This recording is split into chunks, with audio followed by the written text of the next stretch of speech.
જીવ અવસ્થા, જ્ઞાન અવસ્થા. એમાં આપણે શું વાત કરી રહ્યા હતા? પદાર્થ અવસ્થામાં ઓળખવું, નિર્વાહ કરવો એ અસ્તિત્વગત છે. અસ્તિત્વગત છે મતલબ હાઇડ્રોજનમાં ઓળખવાનો ગુણ આવે ક્યાંથી? એ પ્રશ્ન તો થાય કે ન થાય? હાઇડ્રોજન ઓક્સિજનને ઓળખે, ખરું કહેવાય યાર? આ ગુણ ક્યાંથી આવે? એને આપણે 6થા 7મા દિવસે જોવું. ઠીક છે ને? કે આ ગુણ આવે ક્યાંથી? લોખંડ લોખંડને ઓળખે, આ બધા ઓળખે કેવી રીતે? એ પ્રશ્ન તો થાય. હાજી માઇક જો ત્યાં રહ્યું. અહીં આટલા બધા આપણે મળ્યા, આ એક અસ્તિત્વ છે. હવે મને તમારી જોડે ફાવ્યું, મેં તમને ઓળખ્યા, તમારી જોડે ફાવ્યું તો તમારી જોડે એ થઈ ગયું. આમની જોડે ના ફાવ્યું તો અસ્તિત્વમાં તો છે, હું એમનાથી દૂર રહું છું. એ ટાઈપનું ઓક્સિજન ને એવી કેમ ખબર પડે? હાલો આપણે તો આંખથી નાકથી જોયા કોઈને, પછી એનો વ્યવહાર જોયો વગેરે. આને કેમ ખબર પડે? એક વનસ્પતિને કેમ ખબર પડે કે મારે ઓક્સિજન ક્યાંથી લેવાનો, પાણી ક્યાંથી લેવાનું, વધારાનું પાણી કાઢી કેમ નાખવાનું, એને કેમ ખબર પડે? તો એ પ્રશ્ન છે કે નહીં? હા, તો એ આપણે શોધવાનો પ્રયત્ન કરશું અને મળી જાય જવાબ. કોણ આ સમજાવી દેશે? શું સમજ્યા? આ ધરતીનો કણ કણ એકબીજાને ઓળખે છે, સમજે છે. ઠીક છે ને? ઠીક છે ને? હા, કણ કણ એકબીજાને ઓળખે છે. તો આ ભાગ અને ઓલો ભાગ બે જોયા પછી અસ્તિત્વમાં વ્યવસ્થા દેખાય છે કે અવ્યવસ્થા? જોરથી દેખાય નો મતલબ આંખથી દેખાય કે સમજાય? સમજાય. દેખાવાનો મતલબ સમજાઈ જવું. આંખ ક્યારેય જોઈ શકે? આ વ્યવસ્થા આંખ જોઈ શકે? ના, નહીં. અનુભવી શકે. જીવન જ જોઈ શકે. તો જોવા વાળું કોણ છે? જીવન. જીવન છે. જીવન આ બધું કેમ જોવે? એ પ્રશ્ન થાય કે નહીં? અને એને ત્રીજા ભાગમાં જોવું પડે. એને સુખ જોઈએ છે. જીવનના દેખાવું એટલે શું? એમ જીવન કેવી રીતે જોવે? એને કેમ ખબર પડે આ ખાટું છે? જીભને ખબર ન પડે ખાટું છે એમ. જીભમાં તો રાસાયણિક પ્રક્રિયા થાય ખાલી. ખાટાની ખબર જીવનને પડે છે. અને આપણે આવી રીતે જોઈ શકીએ, કોઈ બેભાન માણસને લીંબુ પીવડાવો ક્યાં ખબર પડે કઈ નહીં. આનો મતલબ શું થયો? લીંબુ નાખો છો જીભ ઉપર ત્યારે ત્યાં પ્રક્રિયા તો એને બેભાન વાળા નહીં થાય કે ન થાય? થાય જ છે. ઓળખવા વાળું છે, કનેક્શનમાં નથી. બેભાન છે એનો મતલબ બ્રેન થી જીવનનું કનેક્શન બંધ છે. કનેક્શન બંધ છે એટલે ક્યાં ખાટું ખોટું ખારું મીઠું કઈ લાગે છે? વાત પહોંચી? તો જીવન છે, આને ઓળખે કેવી રીતે? જીવન કેવી રીતે આ બધું કરે? એ ગજબ વાત છે. પણ એ મારે તમારા અંદર ક્યુરિયોસિટી નાખવી પડે ને, થોડીક નાખવી પડે. એનો મતલબ એવો છે કે અત્યારે તો કહી શકીએ એમ જ નથી. જેમ જેમ સમજતા જશું એમ એમ એ પગથિયા છે. ઠીક છે ને? તો જેમ જેમ સમજતા જશું નો મતલબ પરિચય શિબિર 1-2 વાર કરીએ, એકાદું અધ્યયન બિંદુ કરીએ, પછી એની ઊંડાઈને પકડવા માટે કેટલાક મુદ્દા છે એને આપણે ધ્યાનમાં લઈ શકીએ. એક મુદ્દો લેવાનો હતો, સમય નથી. કોનો સવાલ હતો? સવાલ કોનો હતો ગ્રુપમાંથી? સવાલ કોનો હતો? સમય નથી. એ તો ગ્રુપ લીડર હતા. રિયલમાં સવાલ કોનો હતો? સમય નથી. એ કેવી રીતે નક્કી થાય? હા, એમ રાખો. આ તો જેનો સવાલ હોય એની સાથે આપણે આંખ મિલાવીને વાત કરીએ તો જવાબ પહોંચ્યો કે નહીં મને ખબર પડે. તો સવાલ કોનો હતો એમ સમજવાનું હેતુ એ હોય. એમ બધાના મગજમાં સવાલ છે? ઠીક છે. તો અસ્તિત્વમાં ક્રિયાઓ છે, સમય નથી. આ વાતને પહેલા જોઈ લઈએ. અસ્તિત્વમાં ક્રિયાઓ છે, સમય નથી. એને એક બે રીતે જોવાનો પ્રયત્ન કરીએ. ભૂખ લાગવું એ શું છે? ક્રિયા છે. ભૂખ લાગવું એ શું છે? ક્રિયા છે. અચ્છા, 12 વાગે એટલે ભૂખ લાગે જ એવું હોય? હા, હે? હા, કોણ આ પાડે છે? હું? હા, હા, 12 વાગે એટલે ભૂખ લાગે જ એવું હોય? હા, એક બાળકની અંદર એવું હોય? ના, તો મારામાં એવું એટલે છે કે મેં સમયને માન્યતા આપી એટલે મને 12 વાગે ભૂખ લાગે. બાળકમાં ક્રિયા જ પ્યોર છે. કેટલાની વાત પહોંચી? બાળકમાં 12 વાગે ત્યારે ભૂખ લાગે કે ભૂખ લાગે એની રીતે જ? ભૂખ એની રીતે લાગે. પછી તમે એને ટ્રેનિંગ આપો છો, જો 12 વાગે ખાવાનું. અચ્છા, એટલે ઈ પછી પોતાની ભૂખ હોય તો દબાવીને 12 વાગ્યા સુધી રાખે, રાહ પછી જુએ. એનામાં ટેવ પડે. હા, રાહ જુએ. 12 ભેંસ. વાગવાની રાહ જુએ. ભેંસને 12 વાગે ભૂખ લાગે? ના, કૂતરાને? કેમ કે એમાં માન્યતા નથી બની. ભેંસને ખબર છે આજ બુધવાર હોય એમ. તો બુધવારની કોને ખબર છે? જેણે બુધવાર બનાવ્યો એને જ ખબર છે. અચ્છા, બુધવાર ને ગુરુવારમાં ફરક શું હોય?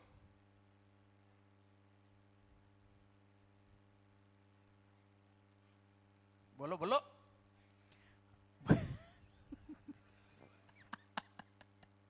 ગજબ વાત છે કે નહીં? બુધવાર ને ગુરુવારમાં ફરક શું હોય એ મને સમજાવો.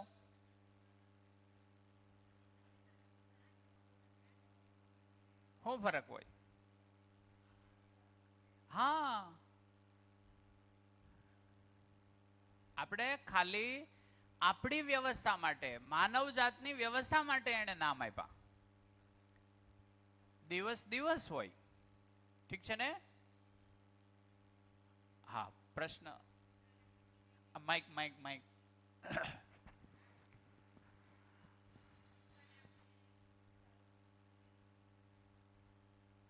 હાલો. હમ. આપણે કૂતરાને રોટલો નાખતા હોય એ ટાઈમે એ દિવસે નો નખાણો હોય તો કૂતરું ત્યાં આવી જ જાય ખાવા માટે.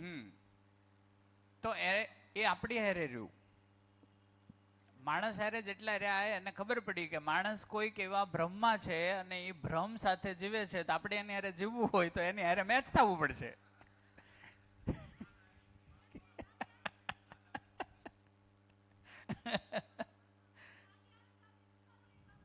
નો નાખીએ એટલે હા.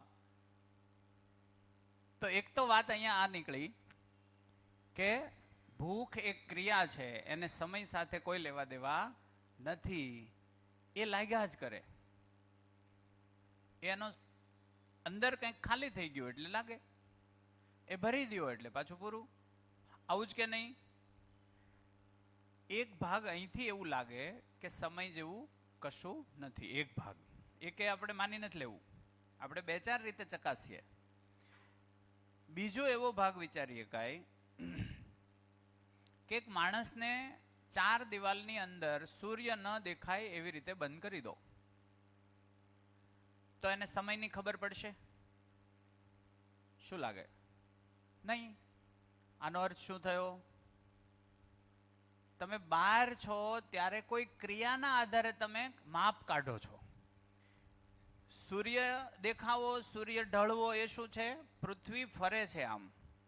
તો પૃથ્વી ફરવાની એક ક્રિયા છે. એ ક્રિયા હારે સૂર્ય દેખાવાનું નહીં દેખાવાનું એવું દેખાય બને છે. તમે એની કંઈક ગણિત બનાવ્યું. માણસે એનું શું કર્યું? ગણિત બનાવ્યું. અને એ ગણિતના આધારે એણે સમય નામની કોઈ વસ્તુ બનાવી.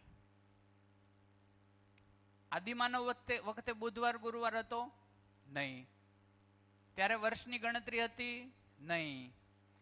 તો મારા 46મું વર્ષ ચાલે, 45 પૂરા થયા, તો હું એવું કહી શકું કે હું જન્મો ત્યારથી માંડીને આજ સુધી પૃથ્વીએ સૂર્યની ફરતે 45 રાઉન્ડ માર્યા. આવું કહી શકું કે ન કહી શકું? કેમ કે એક વર્ષ એટલે કેટલું ગણીએ આપણે? 365 દિવસે સૂર્યની ફરતે પૃથ્વી આખો એક ચક્ર પૂરું કરે. તો મારા કેટલા વર્ષ થયા? બોલો 45. તો હું એવું કહી શકું ને કે હું જન્મો ત્યારથી આ ધરતીએ સૂર્યની ફરતે કેટલા ચકરડા માર્યા? હવે આ લાંબુ પડે કે ન પડે? એટલે માણસે એને નાનો શબ્દ આપ્યો, આને વરહ કહેવું. એટલે સીધું કે મારે 45 વર્ષ થયા. 45 વર્ષનો અર્થ તો એ જ થાય કે નહીં? કોઈ ક્રિયા. કોઈ ક્રિયા. શું ક્રિયા? સૂર્યની ફરતે પૃથ્વીનું ઘૂમવું એ મારા આવ્યા પછી આ શરીર યાત્રાથી અહીંયા પહોંચ્યો ત્યાં સુધીમાં કેટલા ચકરડા માર્યા? વાત પહોંચી? એટલે ત્યાં પણ ખબર પડે કે સમય નહીં, કંઈક ક્રિયાને આપણે ગણતરીમાં મૂકી છે. હા, તમારો સવાલ છે કંઈક? આપો mike mike mike mike mike mike. હાજી, એ ભાઈ આવી ગયા એમ? કોનો સવાલ હતો? સમય વાળો? અરે આ ભાઈ ઓકે ઓકે હમણાં જ આવ્યો. હા હા હા, સમજાઈ ગયું. જવાબથી વંચિત રહી જાય એમ. અચ્છા, તમારા સવાલનો જવાબ ચાલે છે. રેડી. જેટલું બાકી છે એના અનુસંધાનમાં એને સમજાશે. બાકી તમે છૂટો ત્યારે કોઈને આમાંથી ગોતી અને બાકીના અમે 2-3 મુદ્દા છે ચર્ચી લીધા સમયને લગતા. બરાબર છે? તો અસ્તિત્વમાં ક્રિયાઓ છે, સમય નથી. એને છેલ્લી રીતે સમજીએ કે આપણે સમય કોને કહીએ? સમય એટલે શું? સમય આપણે શું કહીએ? કોને કહીએ? 2 ઘટના વચ્ચેનો ગાળો બોલે તો?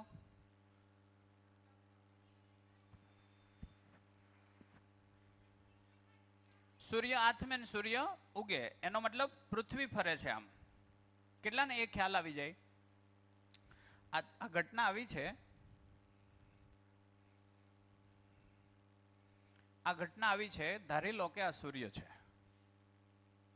ઠીક છે ને? અને હું અહીંયા નહીં દોરું, થોડુંક વ્યવસ્થિત જ સમજીએ. ધારી લો કે આ સૂર્ય છે. તો સૂર્યનો પ્રકાશ ચારે ઓર જાય કે ખાલી પૃથ્વી ઉપર આવે? ચારે બાજુ જાય. આની ફરતે પૃથ્વી ફરે છે એટલે હું આને લખું પૃથ્વી. ઠીક છે ને? આ પૃથ્વી આની ફરતે આમ ફરશે. એમ ફરવા માટે એને કેટલા દિવસ લાગે? 365 દિવસ.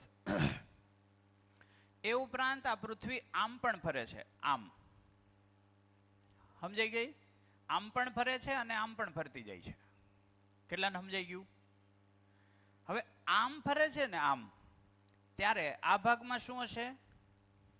સૂર્ય. આ ભાગમાં રાત. એટલે આને દિવસ કીધો, આને રાત કીધી. રિયલમાં તો એવું છે, પૃથ્વીના અડધા ભાગ ઉપર પડતો પડછાયો રાત જેવું નથી. કેમ કે પૃથ્વીના જ એક ભાગ ઉપર ક્યારેય રાત થતી જ નથી. પૃથ્વીના જ એક ભાગ ઉપર ક્યારેય દિવસ નથી થતો. તો ન્યા કેવી રીતે ગણશો? ન્યા સમય કેવી રીતે ગણશો? કેટલાના ખ્યાલ છે કે પૃથ્વીનો કોઈ એક હિસ્સો છે કે ન્યા રાત નથી થતી? તો ન્યા કેવી રીતે ગણશો? બીજો ભાગ સમજીએ. Mike mike. દક્ષિણ ધ્રુવમાં રાત નથી. હા, તો ધ્રુવ વિસ્તાર જે છે એમાં કોઈ એક જગ્યા એવી છે કે જ્યાં રાત નથી થતી, કોઈ જગ્યા એવી છે ત્યાં દિવસ જ નથી ઉગતો, એટલે કે દિવસ નથી થતો. એવા ભાગો છે. એવું કંઈક છે, એવું મેં સાંભળ્યું છે ને એમાં તમે પુષ્ટિ કરી લેજો. ઠીક છે?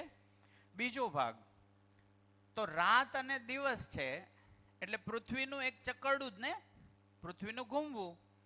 એને વૈજ્ઞાનિકોએ શું કર્યું? એના ભાગ પાડ્યા કે ભાઈ આખું ચક્ર ફરે એને આપણે 24 કલાક કહેવા. આખું ચક્ર ફરે એને શું કહેવું? 24 કલાક કહેવા. કલાકને મિનિટમાં વહેંચી, મિનિટને સેકન્ડમાં વહેંચી, સેકન્ડને માઇક્રો સેકન્ડમાં વહેંચી. સૌથી મોટો લોચો હું માર્યો એ આપણે કહીએ, ભ્રમ ક્યાંથી આવ્યો એ જોજો. તો પહેલું તો એ થયું કે રાત દિવસ ખાલી ક્યાં છે? પૃથ્વીમાં જ છે. હું આ ભાગમાં ઊભો છું તો ત્યાં દિવસ રાત થાય? આ તો આ ઘૂમે છે આમ, હે ને? હું કોઈ આ ભાગમાં પૃથ્વીથી દૂર હટી જાઉં તો સૂર્યનું કિરણ ત્યાં આવશે કે નહીં? હું અહીંયા ઊભો રહી જાઉં તો અહીં રાત દી થાય ક્યારેય? બોલો તો ખરા. કેટલાને સમજાઈ ગયું? કેમ કે હું અહીંયા છું અને આ ઘૂમે છે તો રાત દી થાય છે. હું પૃથ્વીથી હટી ગયો તો ત્યાં રાત દિવસ જ નથી. ત્યાં ક્યારે અંધારું છે? અંધારું નથી.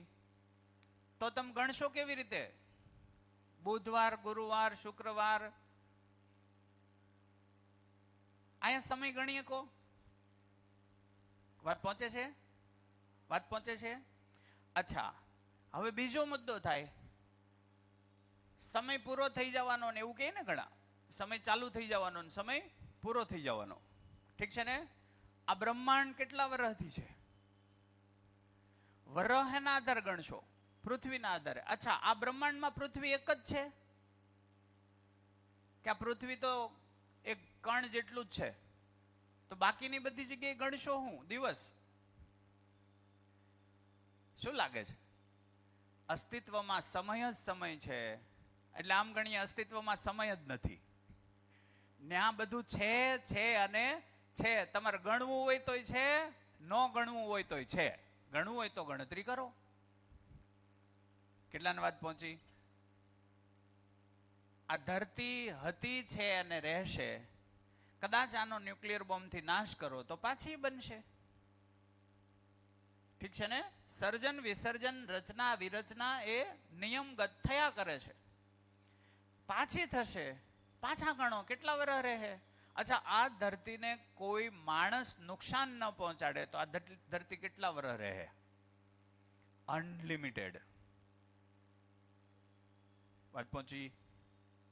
આનો મતલબ આ છે જ, રહેશે જ, હતું જ.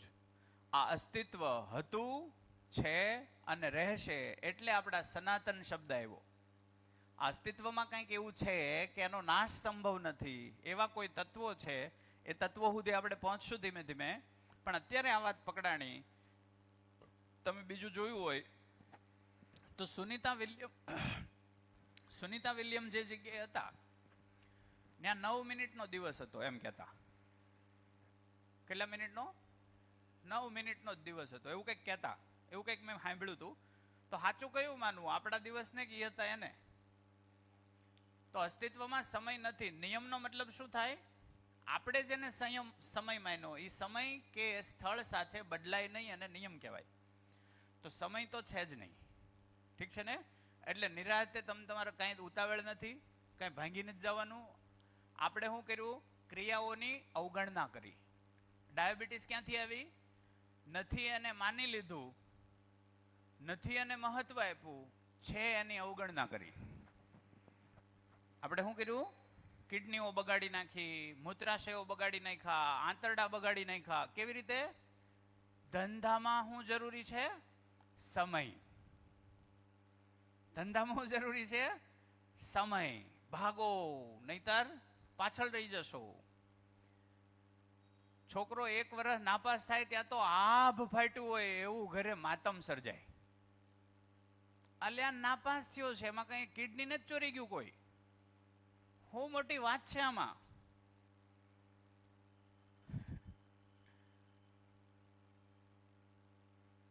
તો ભાગો દોડો એમાં છે ને પેશાબ લાગી હોય તો કે નહીં, હાડા હાથે જ જવાનું.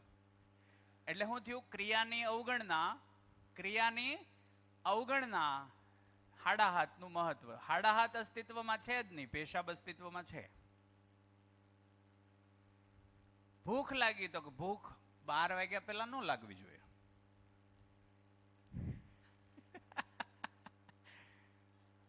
ભૂખની અવગણના. આ એક આમાં થયું શું ખબર છે તમને? આના કારણે થયું હું 2.5 વર્ષના બાળકને આપણે સ્કૂલે તગેડવા માંડ્યા ભાગોમાં. 2 વર્ષના બાળકોને રિક્ષામાં ઠાહીએ છીએ. આપણને ભૂલાઈ ગયું કે 6 વર્ષ સુધી બાળકની ઊંઘ મહત્વની છે. ઊંઘથી ઊંચું કશું જ ના હોય.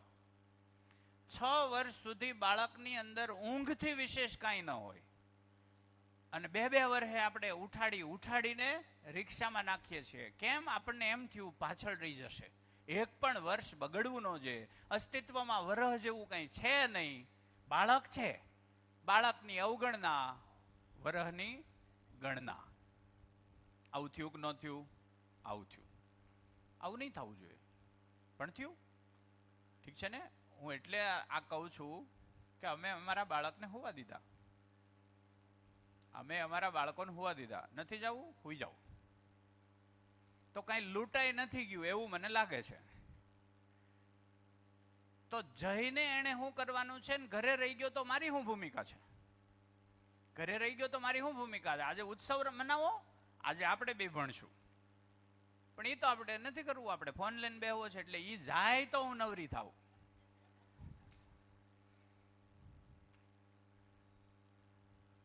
ઠીક છે ને? તો સમયનો મુદ્દો છે. કાંઈ લૂંટાઈ જાય એમ નથી. નિરાતે જીવો ભાઈ. ખરેખર કાંઈ લૂંટાઈ જાય એમ નથી. જે દોડીને વૈયા ગયા એનું હું લઈને વહી ગયા. જે બહુ દોડવા માંડ્યા. અને એકવાર બહુ મારા અંગત મિત્ર છે, એનો મેસેજ આવ્યો. કોટાની અંદર 4 છોકરા એક હારે સુસાઇડ કરી. 2 વર્ષ પહેલા. કોઈને ખ્યાલ છે? કોઈને ખ્યાલ છે? એક હારે 4 છોકરાઓ, 4 વિદ્યાર્થીઓ એક હારે સુસાઇડ કરી. IIT માટે મહેનત કરતા હતા ને છેવટે માનસિક તણાવમાં. એટલે ગુજરાતના બહુ મોટા મોટિવેટર છે, એણે એક વિડીયો બનાવ્યો કે આ કેટલેક સુધી ચાલશે, આના માટે જવાબદાર કોણ, એમ કરીને વિડીયો છે એણે ફેસબુક ઉપર એ મૂક્યો અને મારા વોટ્સઅપમાં આવ્યો. હવે કેવું હોય કે આપણા વોટ્સઅપમાં આવે એટલે આપણને સહજ રીતે એમ થાય ને કે જવાબદારી આપણને દેખાય છે કોની. તો મેં એને રિસ્પોન્ડ કર્યો કે આના માટે તમે અને હું 2 જવાબદાર. એટલે એનો રિસ્પોન્સ આવ્યો કે હું ને તમે કેવી રીતે? મેં કીધું તમે મારા આટલા સવાલના જવાબ આપો. ઠીક છે? કે લગભગ ધાર્મિક મંચ ઉપરથી, સામાજિક મંચ ઉપરથી અને ધંધાકીય મંચ ઉપરથી આ વાત બોલાય છે કે નહીં તમે ચેક કરો. દોડો, ભાગો, જાગો, નહીતર પાછળ રહી જાઓ. આવું કહેવાય છે? હા હોય તો હાથ ઊંચો કરો. આવું કહેવાય રહ્યું છે. ગામના સ્નેહ મિલનમાં આજ કહે છે કે નહીં? ભાગો, દોડો, પાછળ ન રહી જતા. આપણો સમાજ પાછળ ન રહેવો જોઈએ. આવું ચાલે છે કે નથી ચાલતું? ધાર્મિક મંચ ઉપરથી ધર્મવાળા પુશ કરે છે, અને ધંધાકીય મંચવાળા હાલો બધી કોમ્યુનિટી કેવી જોજો. પટેલ સમાજને પાછળ ન રહેવો જોઈએ એમ કે, આહિર સમાજને પાછળ ન રહેવા જોઈએ એમ કે. ઠીક છે ને? પાછા એ 2 એક મંચ ઉપર ક્યાંક ધાર્મિક રીતે હારે હોય તો ત્યાં 2. એટલે મેં અહીંયા એ વ્યક્તિને પૂછ્યું કે આ જવાબ આપો તો કે શું મેળવવા માટે દોડવાનું છે? પહેલું, શું મેળવવા માટે દોડવાનું છે? જે મળી જાય એ અંતિમ હોય છે? જે મેળવવા માટે તમે દોડાવવાના છો એ અંતિમ છે? મારી વાત પહોંચે છે ને? એક પછી એક સવાલને લઈએ. શું મેળવવા માટે દોડવાનું છે? જો એ મળી જાય તો એ અંતિમ છે? તો શું જવાબ આવે? નહીં. ઠીક છે ને? ત્રીજો સવાલ, કેટલું દોડું તો હું પહોંચી જઈશ? અને ક્યાં પહોંચવાનું છે? ક્યાં પહોંચવાનું છે અને કેટલું દોડું તો હું પહોંચી જઈશ? તમે આ વાત મને એકને જ કહો છો કે આખા ગામને? શું લાગે? આખા ગામને? અચ્છા, આખું ગામ દોડે તો આખું ગામ પહોંચે કે તોય પાછળ રહી જવાનું છે? છે જવાબ એકે જવાબ નહીં. ઠીક છે? બીજો સવાલ એવો જ હતો એમાં જે દોડવા માંડ્યા, મારી પહેલા જે દોડવા માંડ્યા એ ક્યાંય પોગી ગયા? એ નથી પોગ્યા. ઠીક છે ને? સૌથી મહત્વનો સવાલ, જે વાત તમે અમને કહી રહ્યા છો એમાં તમે ક્યાં છો? તમે ક્યાંય પહોંચ્યા કે હજી દોડી રહ્યા છો? એટલે મને એણે એવું કીધું કે હું ક્યાં કોઈને ક્યારે કહું છું દોડવાનું. તો મેં કીધું તમે નંબર 1 ની વાત કરતા હો છો એ શું એમ? તો કે બસ પોતાની જાતને બીટ કરો. એટલે મેં પાછું પૂછ્યું કે શું જાતને હરાવવાની? મારે મારી જાતને હરાવવાની? જાતને બીટ કરવી એટલે શું? પોતાને ને પોતાને હરાવો. તો મારે મને ને મને હરાવવાનો? એટલે પછી એ અટક્યા. એ કે રૂબરૂમાં વાત કરશું, તમારા જેટલું જ્ઞાન નથી, મારી પાસે જવાબ નથી. એટલે મેં કીધું મુદ્દો જવાબ નથી કે છેનો નહીં, પણ નો જવાબ હોય તો આપણે દોડાવવા શું કામ? બધા પોતપોતાની રીતે વિચારશે દોડવું કે નહીં. એટલું તો થઈએ કે નહીં? મૂંગો તો રહી શકું કે નહીં હું? મને ખબર ન હોય ક્યાં પહોંચવાનું છે તો મૂંગો રહું. એટલું તો થઈએ કે તો બચી જાય કે ન બચી જાય? હલો, આના પહેલા કોઈ સુસાઇડ કરતા હતા?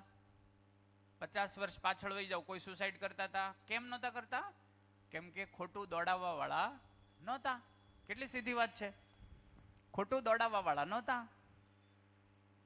સાચું દોડવાનું મળે નહીં ત્યાં સુધી બેહો શાંતિથી. ઠીક છે ને? ત્યાં સુધી બેહો શાંતિથી. તો સમય જેવું કશું નથી. કેટલાની વાત પહોંચી? અસ્તિત્વમાં સમય નથી. આ બધું ચાલ્યા જ કરવાનું છે. એટલે કોઈ ઉતાવળ નથી. જી, બીજું કોઈ? બીજું કોઈ? હાજી, શું હતું? દિવ્ય માનવ. આ જાણે જણાવે, આ પ્રેરિત કરે. પ્રેરિત કરવાનો અર્થ એવો છે યોગ સંયોગ ઊભા કરે.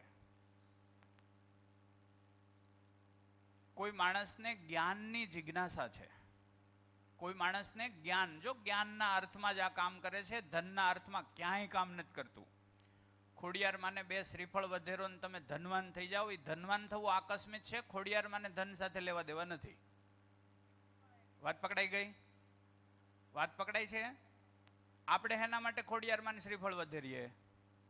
ધન માટે. તો અતિ ધનમાં શોષણ સંભવ છે કે નથી?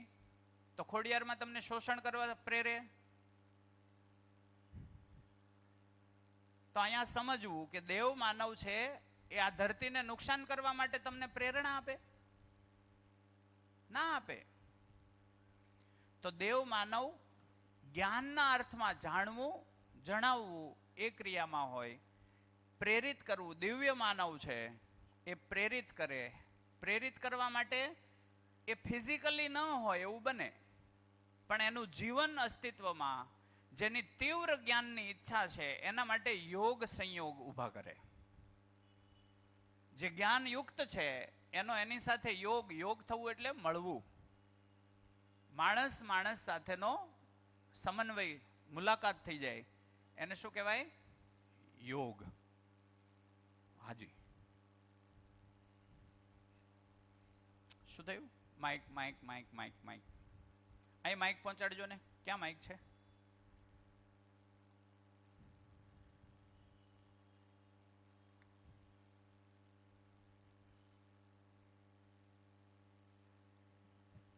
અહીંયા તમે છેલ્લે કીધું ને કે એ દિવ્ય માણસ જે છે એ શરીર સાથે ન હોય પણ બીજા વ્યક્તિ માનવને યોગ કરાવે, કે જ્યાં એને જેની જિજ્ઞાસા હોય જે માનવને, એને એવું યોગ કરાવે કે જ્ઞાન સુધી પહોંચાડે. એવું વિધાઉટ શરીર એવું પોસિબલ? હા, એટલે મને તો નથી ખબર હજી, પણ આમાં સાધનભાઈ છે, મને એવું લાગે છે કે એવું છે. અને એનું પ્રમાણ તો બાબાજીએ આપેલું કે એક દિવસ એ નાગરાજજી છે એ તો જાગૃત હતા, આ બધું જ્ઞાન આપ્યું એટલે. તો એમને સાધનભાઈ છે, એમની નજીક વધારે, સૌથી વધારે રહ્યા એ સાધનભાઈ. સાધનભાઈ એમને પૂછ્યું, એ પશ્ચિમ બંગાળના છે, એમણે એને પૂછ્યું કે બાબાજી, તમારી આ શરીર યાત્રા પૂરી થઈ જશે, શરીર શાંત થઈ જાય, પછી અમારે તમારો સંપર્ક કરવો હોય તો અમે કરી શકીએ? તો એણે કીધું ના. પછી એણે બીજો સવાલ પૂછ્યો, તમે અમારો સંપર્ક કરી શકો? એણે કીધું હા. વાત પહોંચી? હું તમારો સંપર્ક જઈ ઈચ્છું ત્યારે કરી શકીશ.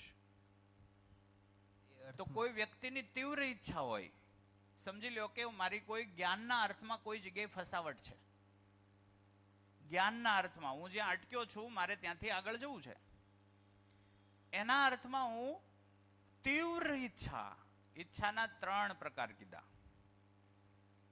આમ તો તીવ્ર ઈચ્છાઓ ઇન્દ્રિયો આધારિત હોય,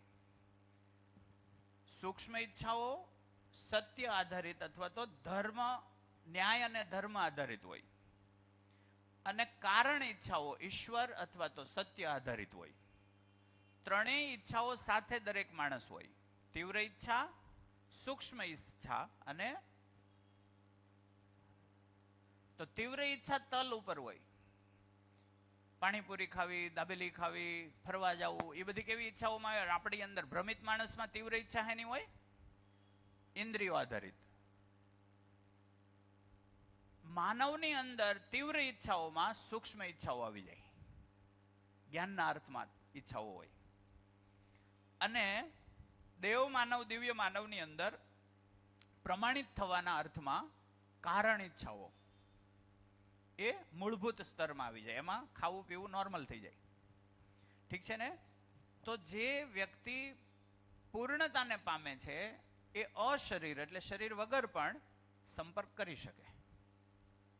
એટલે પ્રેરણા એટલે દેખાય નહીં પણ સમજી લો કે હું ક્યાંક અટકું છું તો એ અટકાવના અર્થમાં મને રસ્તો ખોલી આપે. એ મને ખબર ન હોય પણ રસ્તો એને ખોલ્યો હોય એવું બને. ઓકે, વાત પહોંચી? મારી ઈચ્છા વગર નહીં. હા, મારી તીવ્ર ઈચ્છા હોય કે મને અહીંથી રસ્તો મળે અને એ રસ્તો નથી મળતો. હજી અહીંયા પ્યોર કહી દઉં, કરોડપતિ બનવાના અર્થમાં એ ક્યારેય સંપર્ક નહીં કરે. કેમ કે મારા કરોડપતિ બનવાથી લોકોનું શોષણ થઈ શકે, પ્રકૃતિનું શોષણ થશે, તો એમાં એ મદદ ક્યારેય ન કરે. કોઈ દેવી દેવતાઓ અઢળક ધન સંપત્તિના અર્થમાં ક્યારેય મદદ ન કરે. આ ધરતીને નુકસાન કરે એમાં કોઈ મદદ કરે દેવતા? અને મદદ કરે તો એને દેવતા કહેવાય? સીધી વાત છે આ. ધરતીને ખોદી નાખો છો, ધરતીને ઉથલ પાથલ કરી દઈએ છીએ, એમાં કોઈ દેવી દેવતાઓ મદદ ન કરે. ધરતીના સંરક્ષણ અથવા તો ધરતીની સમૃદ્ધિ વધે, પ્રાણી પશુની સમૃદ્ધિ વધે, માનવ જાતની સમૃદ્ધિ વધે. સમૃદ્ધિનો અર્થ શું? એનો વૈભવ, જે અસ્તિત્વમાં જે અર્થમાં છે એ અર્થમાં એનું નિયોજન થાય. એ ભાગમાં જ્યારે આપણે કામ કરતા હોઈએ ત્યારે છે પ્રેરણા બની જાય. વાત પહોંચે છે? કેલાન પહોંચે છે? ઓકે. આને જેમ સમજશો એમ તમને જ દેખાશે. દેખાવાનો મતલબ શું થાય? સમજાઈ જવું. આગળ આવીએ તો ખબર પડી કે આખી વ્યવસ્થા છે એમાં ઉપયોગિતા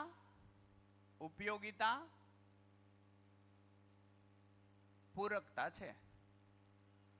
ઉપયોગિતા પૂરકતા છે ને, ઉપયોગિતા પૂરકતા એને કહેવાય ભાગીદારી. અને વ્યવસ્થા અને વ્યવસ્થામાં ભાગીદારી. હવે જોજો મજા આવે એવું છે. તો ખબર પડી પદાર્થ અવસ્થા પોતે પોતાનામાં વ્યવસ્થા છે કે નહીં? પાણીનું સ્વરૂપ એ પોતે વ્યવસ્થામાં છે કે નહીં? અને ધરતીની વ્યવસ્થામાં ભાગીદાર છે. જેમ કે આને આવી રીતે સમજીએ, એક હાઇડ્રોજન છે, હાઇડ્રોજનની અંદર પ્રોટોન અને ફરતે ઇલેક્ટ્રોન. તો મધ્યમાં પ્રોટોન, ફરતે ઇલેક્ટ્રોન ઘૂમે છે. આવું જ છે ને હાઇડ્રોજનનું સ્વરૂપ? આ કેટલા વર્ષથી ઘૂમે છે ત્યારથી? એ બંધ થાય ક્યારે? બંધ ના થાય. આનો મતલબ આ બે ભેગા મળીને એક શું બનાવે છે? હાઇડ્રોજન. હાઇડ્રોજન પોતે એક વ્યવસ્થા છે કે નહીં? અને ઓક્સિજન, તો કે ઓક્સિજનની અંદર શું હોય? તો કે 8 8 8, પહેલી કક્ષામાં 2 2 અને બીજી કક્ષામાં 6 6.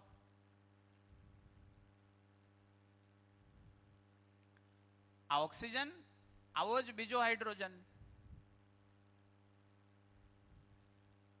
એક જ. તો બે હાઇડ્રોજન ને એક ઓક્સિજન ભેગા થઈને શું બનાવે? પાણી. ઓક્સિજનની વ્યવસ્થા કઈ રીતની? કેન્દ્રમાં કેટલા? 8 અંશો કેન્દ્રમાં અને ફરતે 8. 8, 8, 8 થી એક વ્યવસ્થા બની. આ બધા એકબીજા સાથે રહીને એક વ્યવસ્થા બનાવે. આ બે એકબીજા સાથે રહીને વ્યવસ્થા બનાવે. આ બે એકબીજા સાથે રહીને વ્યવસ્થા બનાવે. આ વ્યવસ્થા અને આ વ્યવસ્થા ભેગી થાય એને કહેવાય ભાગીદારી. અને આ પોતે સ્વયંમાં વ્યવસ્થા, આ પોતે સ્વયંમાં વ્યવસ્થા, આ પણ સ્વયંમાં વ્યવસ્થા, એ જોડાય અને જે બનાવે એ વ્યવસ્થામાં ભાગીદારી કરી. ભાગીદારી અને એ ભાગીદારીથી બનશે શું? પાણી. શું બનશે? પાણી. અચ્છા, તો પાણી પોતે એક વ્યવસ્થા. વાદળ બનવામાં ભાગીદાર. કેટલાની વાત પકડાય છે? પાણી પોતે એક વ્યવસ્થા. આ શરીરની વ્યવસ્થામાં ભાગીદાર. આ શરીરમાં પાણી ન હોય તો નહીં ચાલે. એનો મતલબ પાણી અંદર કોઈ ભાગીદારી કરે છે. આ એક જ શરીરમાં કરે છે કે આ ગાડલા બનવામાં પાણીની ભાગીદારી છે? બોલો. ગાડલું બનવામાં પણ ભાગીદારી છે. આખા પૃથ્વીની વ્યવસ્થામાં પાણી ભાગીદાર છે. કેટલાના વાત સમજાણી? કોણ સમજાવશે આટલું પહેલા? આ ખાલી પાણીના અર્થમાં છે અથવા તો હાઇડ્રોજન ઓક્સિજનના અર્થમાં છે. આવા આ ધરતી ઉપર કેટલા પરમાણુ છે? 118. 108 માનવ સર્જિત, કુદરતી, અને 10 છે માનવ સર્જિત. માનવ સર્જિત છે એ ટકી ગયા કારણ કે પૃથ્વી એ તલ ઉપર વિકસી ગઈ છે કે ટકવા જોઈએ એટલે ટકી ગયા. ક્યાંક ને ક્યાંક બની પણ ગયા હશે. તો 118 તત્વો આ પૃથ્વી ઉપર છે. કેટલા? 118. Carbon, hydrogen, oxygen, nitrogen, phosphorus, sulphur, એ બધા છે. તો એ બધા જ પોતાનામાં એક વ્યવસ્થા છે અને આખી વ્યવસ્થામાં ભાગીદાર છે. મેં એક ઉદાહરણ અહીંયા સમજાવ્યું. કોણ બીજું ઉદાહરણ સમજાવશે? જી. એક ક્વેશ્ચન હતો. જી જી જી. પેલું એરા સંત અને મહાત્મા ને એ બધા હોય એની આગળ 108 લગાવે. ઈ હું ઈ આના એ આપણે રહેવા દઈએ તો. હા, તો વાંધો નહીં. એનું એવા નંબરનું આમાં કાંઈ મતલબ નથી. એનું કંઈક કારણ હશે, મને એમાં ખબર નથી. કેમ કે ખબર નથી, અધિકાર વગર કાંઈ બોલવું એનો કોઈ અર્થ નહીં. હશે કંઈક, પણ મારી જિંદગીમાં ક્યાંય એ મારા વિકાસમાં અથવા એમાં ક્યાંય આડું આવતું નથી. તો કંઈક હશે XYZ. કોઈને કાંઈ ખબર હોય ને કંઈ કહેવું હોય તો કયો. 1008 ને 108 હે, કંઈક પદવીઓ આપે છે ને, તો છે કંઈક પદવી છે, ખબર નહીં. હાજી. હા, શું વાત હતી? વ્યવસ્થા, સ્વયંમાં વ્યવસ્થા, વ્યવસ્થામાં ભાગીદાર. કેટલાને સમજાણું? એટલે હું અહીંયા 2 વાક્ય લખી નાખું. 2 વાક્યને સમજાવવાનું છે. આ ધરતીનો દરેક એકમ સ્વયંમાં વ્યવસ્થા છે. સ્વયંમાં એક વ્યવસ્થા છે અને સમગ્ર વ્યવસ્થામાં, સમગ્ર વ્યવસ્થા એટલે એની આખા અસ્તિત્વની વ્યવસ્થા. હાઇડ્રોજન ક્યાં ક્યાં ભાગીદારી આપશે? બોલો બોલો. પાણી બનવામાં એક જ જગ્યાએ ભાગીદાર આપે. ઘઉંમાં શું હોય? ઘઉંમાં શું હોય? Glucose, carbohydrate. કાર્બોહાઈડ્રેટ શેનો બને? કાર્બન, હાઇડ્રોજન, ઓક્સિજનનો. ત્યાં પાછો હાઇડ્રોજનની ભાગીદારી આવી. આ ખુરશીમાં શું હોય? Plastic, rubber. પ્લાસ્ટિક, રબર હું? પેટ્રોકેમિકલ. પેટ્રોકેમિકલ એટલે હું? Methane, ethane, propane. એટલે શું? Carbon, hydrogen. કેટલાને પકડાય વાત? કોઈને કઈ સવાલ? આ શું? કાપડ. કાપડ શેનું બને? રૂનું. રૂ શેનું બને? સેલ્યુલોઝનું. સેલ્યુલોઝ શેનો? સ્ટાર્ચનો. સ્ટાર્ચ શેનો? ગ્લુકોઝનો. ગ્લુકોઝ શેનો? કાર્બન, હાઇડ્રોજન, ઓક્સિજનનો. વાત પકડાય છે? કેટલાને વાત પકડાઈ ગઈ? એટલે અહીંયા શું લખ્યું? દરેક એકમ, હાઇડ્રોજન પોતે એક એકમ છે, ઓક્સિજન પોતે એક એકમ છે, કાર્બન પોતે એક એકમ છે, નાઇટ્રોજન પોતે એક એકમ છે. દરેક એકમ પોતાનામાં વ્યવસ્થા અને સમગ્ર વ્યવસ્થામાં ભાગીદાર. એટલે દરેક એકમ સ્વયંમાં એક વ્યવસ્થા છે અને સમગ્ર વ્યવસ્થામાં ભાગીદાર છે. કોણ આ વાતને હજી પ્રૂફ કરશે? કોણ કહેશે? કોઈ કહે ત્યાં હું પાણી પી લઉં. તમે બોલો ને તો મને ગેપ મળી જાય. તમે કોઈ બોલો તો મને ગેપ મળી જાય.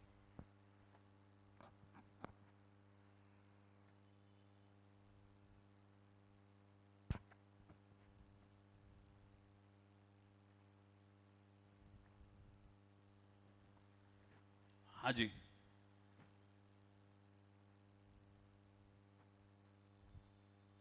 અસ્તિત્વમાં દરેક પદાર્થ જે મૂળભૂત પદાર્થ છે એક એકમ જ એને ગણીએ.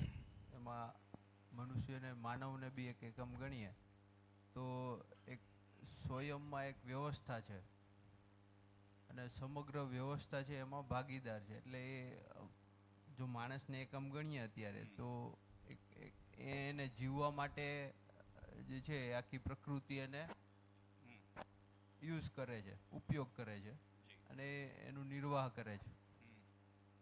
તો સામે મનુષ્ય છે એ પણ પ્રકૃતિમાં ભાગીદાર આપવી જોઈએ, પણ જે એક્સપેક્ટેડ છે એ પ્રમાણે નથી આપતું. સમસ્યા તો ખ્યાલ છે. હા. અત્યારે આ લીટીને અનેક રીતે સમજવી હોય તો આ જ લીટીને સમજવા માટે કોણ કોણ? હજી એક ઉદાહરણ હું દઈ દઉં. આ પેન એક એકમ છે કે નહીં? પેન એક એકમ છે કે નહીં? પેન પોતે એક વ્યવસ્થા છે કે નહીં? ઢાંકણું છે, એને પકડવા માટે બરાબર ગ્રીપ આવે એવી પકડવાની સિસ્ટમ છે, નીપ છે, હેને? એની અંદર ઇંક છે. તો પેન પોતે એક વ્યવસ્થા અને લખવામાં ભાગીદાર.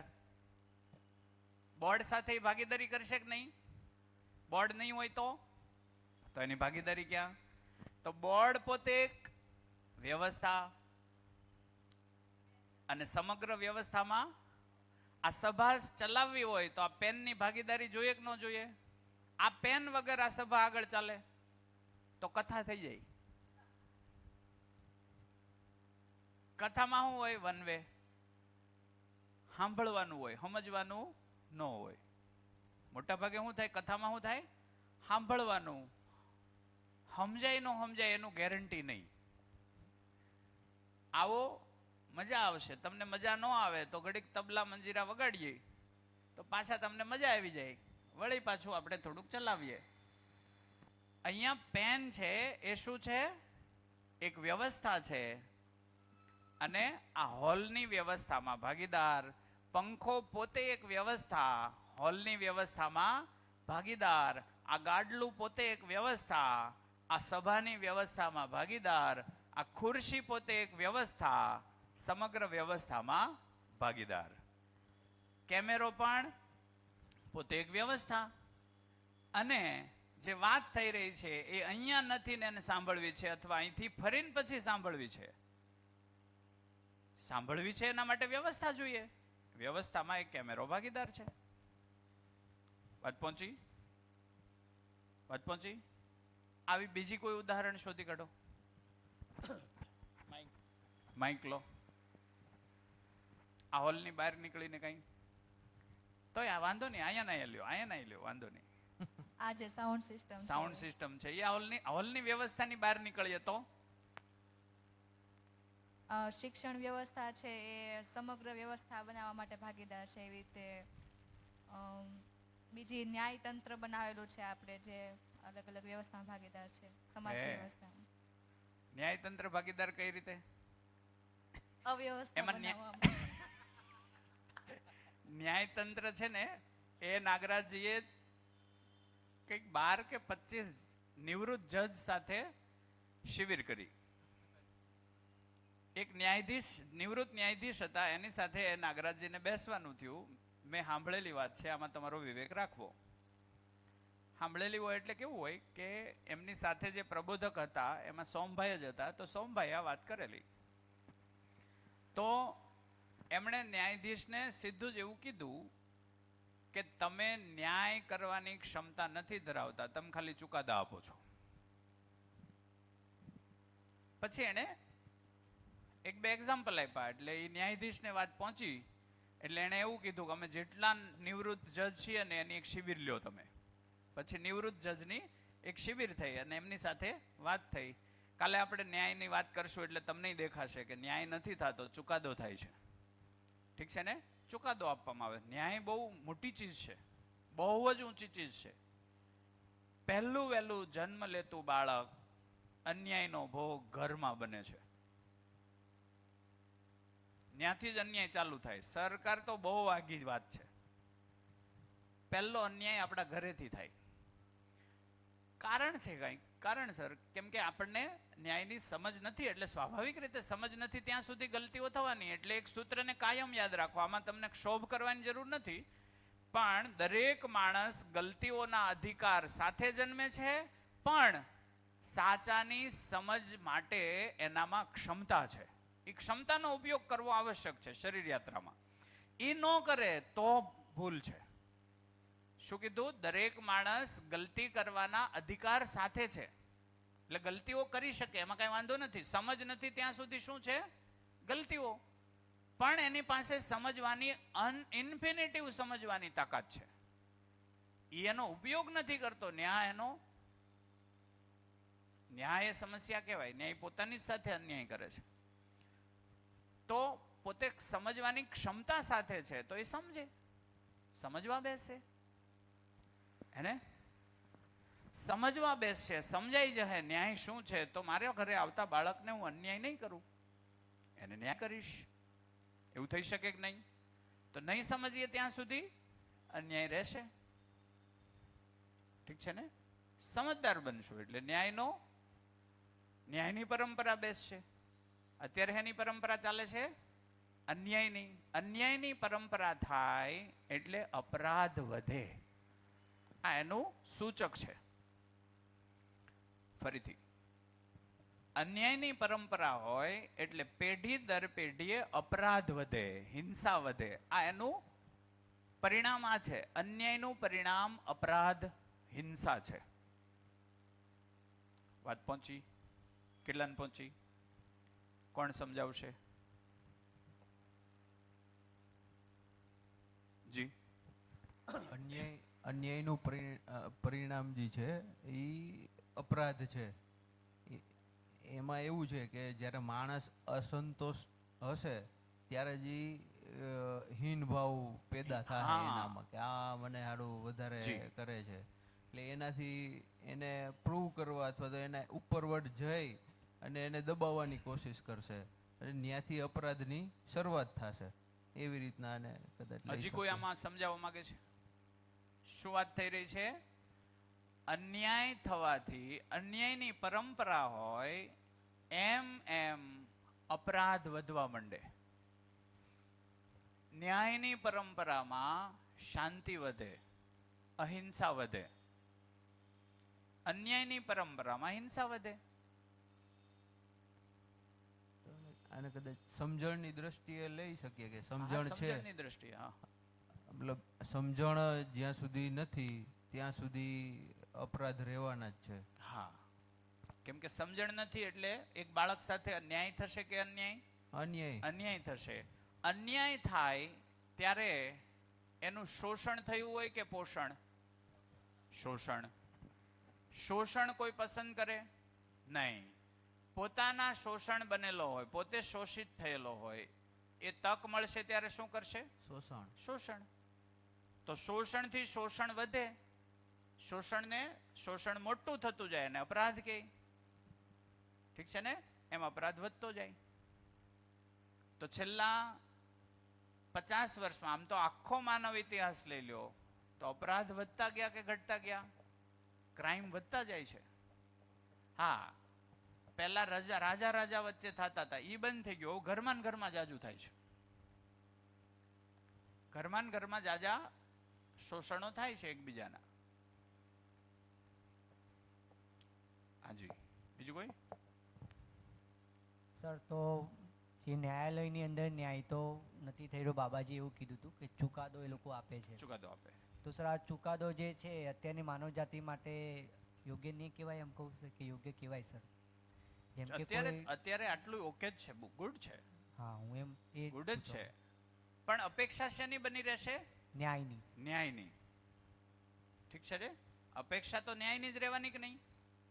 એક પણ વ્યક્તિને પૂછો કે તમારી સાથે અન્યાય થાય અથવા તમને ચુકાદો આપે એ પસંદ ન હોય તો તમારે સ્વીકારવો પડે, તો એને પોતાની સાથે શું થયું એવું લાગશે? અન્યાય થયો એવું લાગશે. તો અન્યાય માણસ ઈચ્છતો નથી. તો ન્યાય અસ્તિત્વગત મારી અપેક્ષા છે. શું છે? અસ્તિત્વગત અપેક્ષા. જેમ આપણે પૂછીએ કે તમને વ્યવસ્થા ગમે કે અવ્યવસ્થા, તો હું ગમે વ્યવસ્થા. એવી જ રીતે હું તમને પૂછું કે તમે ન્યાયને પસંદ કરશો કે અન્યાયને? આ વાત છે. એટલે આપણી અપેક્ષા શું છે? ન્યાયની. હજી આપણી પાસે કોઈ વ્યવસ્થા એવી નથી બની, ન્યાયની સમજ નથી. ત્યાં સુધી ન્યાયની વ્યવસ્થા ન બને ત્યાં સુધી દંડો હાંકવાનો, હે ને? ત્યાં સુધી દંડો હાંકવાનો. તો દરેક એકમ સ્વયંમાં એક વ્યવસ્થા છે અને સમગ્ર વ્યવસ્થામાં ભાગીદાર છે. બીજું સૂત્ર છે, બીજું વિધાન છે, દરેક એકમ સ્વનિયંત્રિત છે, સ્વસંચાલિત છે. કોઈ એને ચલાવતું નથી. શું છે? હાઇડ્રોજનની આ ગતિ કેટલા વર્ષથી છે? નિરંતર છે. ઠીક છે ને? એ જેદુનો બન્યો તે દિવસનો છે. ઓક્સિજનની અંદર આ ગતિ જેદુના બન્યા તે દિવસની. આ પૃથ્વી સૂર્યની ફરતે ઘૂમે છે કે નહીં? કેટલા વર્ષથી? કોણ કોઈ આગળ બાંધીને દોડે છે? નહીં. કોઈ ધક્કો મારે છે? નહીં. બસ એ ફેરા જ કરે છે, એની રીતે જ ફરે છે, એને કોઈ ફેરવતું નથી. સ્વનિયંત્રિત છે, સ્વસંચાલિત છે. ચંદ્ર ચંદ્રની રીતે સંચાલિત છે, સૂર્ય સૂર્યની રીતે સંચાલિત છે. કોઈ એને ચલાવતું નથી. એટલે બીજું વિધાન છે, હે ને? બીજું વિધાન છે, દરેક એકમ સ્વનિયંત્રિત, સ્વસંચાલિત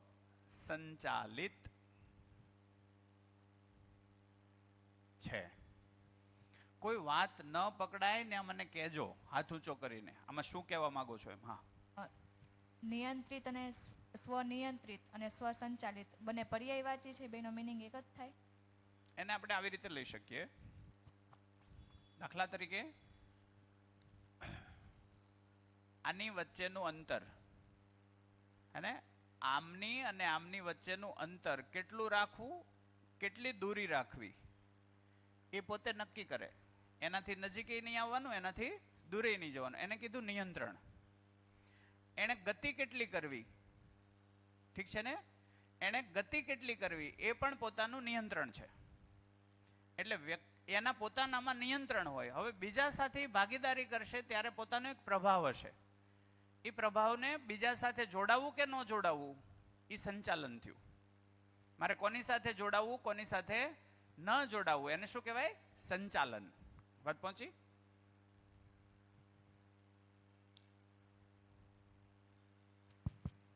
જે પ્રમાણે દાબ તાપ મળશે એ પ્રમાણે એ જોડાવાનો કે નહીં જોડાવાની પ્રક્રિયામાં થશે, એમાં સંચાલન.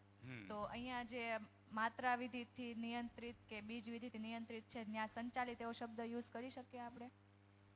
નહીં. દાખલા તરીકે એક બીજ છે, એ બીજની અંદર પોતાની અંદર નિયંત્રણ છે, પણ એને બહારના પ્રભાવ મળે ત્યારે કયા પ્રભાવે એને કોળાવવું, એ સંચાલન થયું.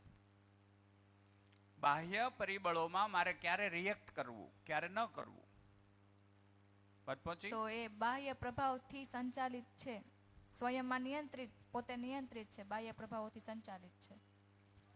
સ્વસંચાલિત છે, એને ખબર છે મારે કયા તાપમાને કામ કરવાનું. તાપમાન ભલે બહારથી મળે પણ એને પોતાને ઓળખ છે કે મારે આ તાપમાને જ કામ કરવાનું, એનાથી નીચાઈએ નહીં, એનાથી ઊંચાઈએ નહીં. તો ત્યાં સુધી પડ્યું રહેશે. એટલે શું થાય, શિયાળાનું બીજ શિયાળામાં જ ઉગશે અને શિયાળાના બીજમાં ઉનાળુ પાક વાવશો તો ઉગશે ખરો, શિયાળામાં ઉનાળુ પાક વાવશો તો ઉગશે ખરો, ફૂલ નહીં આવે.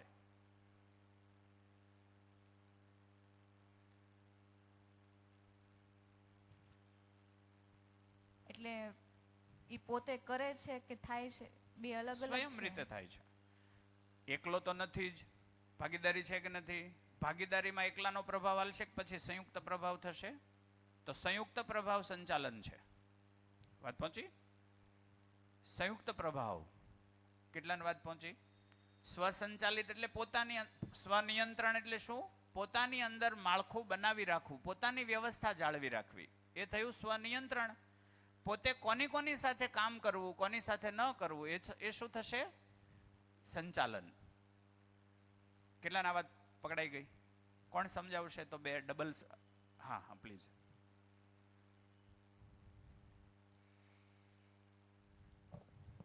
આ પંખો છે એમાં પણ એ સમજી શકાશે.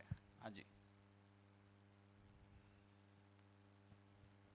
એટલે કોઈ પણ પદાર્થની સ્વનિયંત્રિત શબ્દ પ્રયોગ કરીએ, દાખલા તરીકે આ ઓક્સિજન કે હાઇડ્રોજન કે કાર્બન, તો એની વ્યવસ્થામાં ઇલેક્ટ્રોન, પ્રોટોન, ન્યુટ્રોન જે છે, તો એ વ્યવસ્થા પોતે એક એકમ તો છે જ તે, તો એકમને જાળવવા માટે વ્યવસ્થા જરૂરી છે પોતાની. તો એ ઇલેક્ટ્રોન વચ્ચેનું અંતર કેટલું રાખવું, એની માની લ્યો કે ધરીભ્રમણ કે પરિભ્રમણ વચ્ચેની ગતિ કેટલી રાખવી, તો એ પોતાનું એક એકમ તરીકે વ્યવસ્થા જાળવી રાખવા માટેની જે પ્રોસેસ છે એના માટે વપરાતો શબ્દ છે સ્વનિયંત્રિત. હવે એ પોતાનું એકમ જાળવો, સ્વનિયંત્રિત કર્યું, પછી ઓક્સિજન ટુ ઓક્સિજન માની લ્યો કે એને કોઈ બીજા પરમાણુ સાથે રિએક્શન કે એક્શન કે ભાગીદારી કે જે કંઈ પ્રક્રિયા કરવી કે ના કરવી, એ જે નક્કી કરવાની પ્રોસેસ છે એને સ્વયં સંચાલિત કહેવાય. સ્વનિયંત્રિત ને સ્વયં સંચાલિત. તો સ્વનિયંત્રણ ને સ્વસંચાલન, પોતાની અંદર એક સંચાલન થઈ રહ્યું છે, સ્વનિયંત્રણ કહીએ એને. અને અસ્તિત્વમાં એની સહઅસ્તિત્વ સ્વરૂપમાં છે, એ એકલું નથી, કોઈના સાથે છે. જેમ કે હું મારામાં નિયંત્રિત છું, તો હું કોઈ સાથે વ્યવહાર નહીં કરું. વ્યવહાર કરીશ ત્યારે હું સંચાલિત હોઈશ, કયો વ્યવહાર કરવો, કયો ન કરવો. તો મારું પોતાનું પણ અંગત એક સ્વરૂપ હશે અને બાહ્ય મારે વ્યક્ત ક્યાં થવું એ મારું સંચાલન. હાજી, થોડું વધારે. આમાં આજે આગળ તમે જે કીધું ઓળખવું ને નિર્વાહ કરવું, એટલે એ રીતે આપણે જોઈએ તો સ્વયંમાં વ્યવસ્થા એટલે જ્યારે હાઇડ્રોજન પોતે હાઇડ્રોજન બનેલો રહે એટલે સ્વયંમાં વ્યવસ્થા રહે, બરાબર. અને જે વ્યવસ્થામાં ભાગીદારી કરે એટલે કે આગળની મોટી વ્યવસ્થામાં ભાગીદારી કરે એટલે જે તમે કહો છો સ્વયં નિયંત્રિત એટલે જે બનેલું રહે છે તે, અને જે વ્યવસ્થામાં ભાગીદારી કરે તે સ્વસંચાલિત એટલે ઉપરનો શબ્દ છે એને અનુલક્ષીને હોય એવું જ લાગે છે થોડું. બરાબર ને ઉપયોગિતા પૂરકતાને આપણે જોઈ શકીએ કે જે વ્યવસ્થા છે પોતામાં, એટલે કોઈ પણ વસ્તુ, દાખલા તરીકે જનકભાઈ પેનની વાત કરી, તો જે પેન જ્યારે ઉપયોગી ત્યારે છે જ્યારે પેન એ લખવા માટે એકદમ તૈયાર છે અને એકદમ વ્યવસ્થિત છે તો જ એ ઉપયોગી છે. તૂટેલી પેન હોય તો એ ઉપયોગમાં નથી આવવાની. એટલે જ્યારે કોઈ પણ ઇકાઈ પોતાને વ્યવસ્થિત હોય ત્યારે જ આગળની મોટી વ્યવસ્થામાં એટલે ભાગીદારી એટલે કે પૂરકતા કરી શકે છે એમ. બરાબર છે. તો પેન છે ચાલતી નથી. હા, ઠીક છે ને? તો એ સ્વયંમાં એક વ્યવસ્થા અધૂરી છે, એટલે ઉપરની વ્યવસ્થામાં ભાગીદાર પણ નહીં થઈ શકે. હા, માઇક. એટલે જે આપણે બોલી રહ્યા છીએ ને એ કોઈ એકની એક વાતને અલગ અલગ એંગલથી જોવાનો નજરિયો છે. જેમ કે પોતાનામાં વ્યવસ્થા એટલે નિયંત્રણ, આગળની વ્યવસ્થામાં ભાગીદાર એટલે સંચાલન. ઠીક છે? આ જીવનની દ્રષ્ટિએ પણ જોઈ શકાય ને. જી યસ યસ પ્લીઝ. હા, જેમ કે હું મારા ઈચ્છા વિચાર જે આશા છે એનો જે વ્યવસ્થામાં ગોઠવીને એનો નિરંતર જે વાહ વાહ. રાખું તો એ મારી વ્યવસ્થા કહેવાય. પછી એને હું કોઈક પાસે, જેમ કે તમે અમને બધાને વેચો છો, એ ભાગીદારી કહેવાય. ભાગીદારી થઈ. અને બરાબર છે. સ્વનિયંત્રણ જે છે એ જ મારા પર જ જે હું કંટ્રોલ રાખું એ મારું સ્વનિયંત્રણ કોઈ પણ વસ્તુ ઈચ્છા વિચારમાં. અને સ્વસંચાલિત એટલે મારે કોના પાસેથી જે કંઈ હું કોઈ સાથે વ્યવહાર કરવાનો છું હા ત્યારે મારે કોની સાથે કેવો વ્યવહાર કરવો એની હા. સ્પષ્ટતા. હા એ. હે ને? જો અસ્પષ્ટતા હશે તો ભાગીદારી કરીશ પણ અવ્યવસ્થાના અર્થમાં હા. થશે. ત્યારે મારું સ્વસંચાલિત નહીં થાય. સુનીતાબેન. શરીર એક વ્યવસ્થા છે, એમાં રહેલા ઓર્ગન છે એ ભાગીદારી છે. જી. કિડની એક વ્યવસ્થા છે, એમાં રહેલા સેલ એક ભાગીદારી છે. બહુ સરસ. આખું પહેલેથી લ્યો. સેલ એક વ્યવસ્થા છે, એ બનાવવામાં ઓર્ગન બનાવવામાં ભાગીદારી કરે ઓર્ગન છે. બનાવવામાં ભાગીદાર છે, ઓર્ગન એક વ્યવસ્થા વ્યવસ્થા છે. છે. શરીર બનાવવામાં એ હજી એક રહી ગઈ. સેલ એક વ્યવસ્થા છે, એ ટીશ્યુ બનાવવામાં ભાગીદારી કરે છે. ટીશ્યુ એક વ્યવસ્થા એ ઓર્ગન બનાવવામાં ભાગીદારી કરે છે. ઓર્ગન એક વ્યવસ્થા છે, એ સિસ્ટમ બનાવવામાં ભાગીદારી કરે હા. છે. સિસ્ટમ એક વ્યવસ્થા એ શરીર બનાવવામાં ભાગીદારી કરે છે. શરીર આખી એક વ્યવસ્થા છે. આ બધા એના ઉપયોગી પૂરકતા પ્રમાણે વર્તે છે. શરીર એક વ્યવસ્થા છે, જીવનને સમજવામાં ભાગીદાર છે. સમજેલું જીવન એક વ્યવસ્થા છે, આ યુનિવર્સની વ્યવસ્થામાં ભાગીદાર હોય. શરીર એક વ્યવસ્થા છે, જીવનને સમજવામાં ભાગીદાર બને. સમજેલું જીવન, ના સમજ જીવન અવ્યવસ્થા કરશે. સમજેલું જીવન એ પોતે એક વ્યવસ્થા છે, સમજાવવામાં ભાગીદાર. સમજેલા જીવન આખી પ્રકૃતિમાં ભાગીદાર. સરસ. આ બીજું પહોંચી ગઈ વાત? ઠીક છે.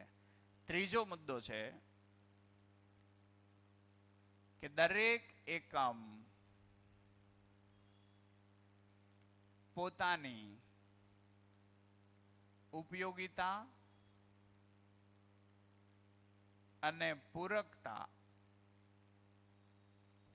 સાથે છે. ઉપયોગિતા વગરનો એક એકમ નથી. આ ધરતી ઉપર ઉપયોગિતા વગરનો એક પણ એકમ નથી. આ હાઇડ્રોજન જેટલી સંખ્યામાં જરૂર છે એટલી સંખ્યામાં જ આ ધરતી ઉપર છે. પાણી આ ધરતી ઉપર જેટલા જથ્થામાં જોઈએ એટલા જથ્થામાં જ છે. આ ધરતી ઉપર આ ધરતી જેટલા જીવનનું વહન કરી શકે એમ છે એટલા જ જીવન આ ધરતી ઉપર છે. એનાથી એક જીવન વધારે નહીં, એક જીવન ઓછું નહીં. વાત પકડાણી કઈ? એને આપણે વધારે આગળ જતા સમજશું. પણ આ ધરતીની અંદર કશું જ ઘટતું, એક કણ ઘટતો નથી, એક કણ વધારાનો નથી. એટલી વ્યવસ્થા છે. આ માણસે કણોના રૂપાંતરણો કર્યા અને ફેરફાર કર્યા એ અલગ મુદ્દો છે. એ પાછું વ્યવસ્થામાં આવી જશે જો માણસ સમજદાર બની જશે. તો દરેક એકમ પોતાની ઉપયોગિતા અને પૂરકતા સાથે છે. આ એક એકમની વાત થઈ છે કે આખા પૃથ્વીના દરેક એકમની? દરેક એકમની. તો દરેક એકમ પોતાની ઉપયોગિતા અને પૂરકતા સાથે છે. આગળ જોઈએ તો સમજવાનું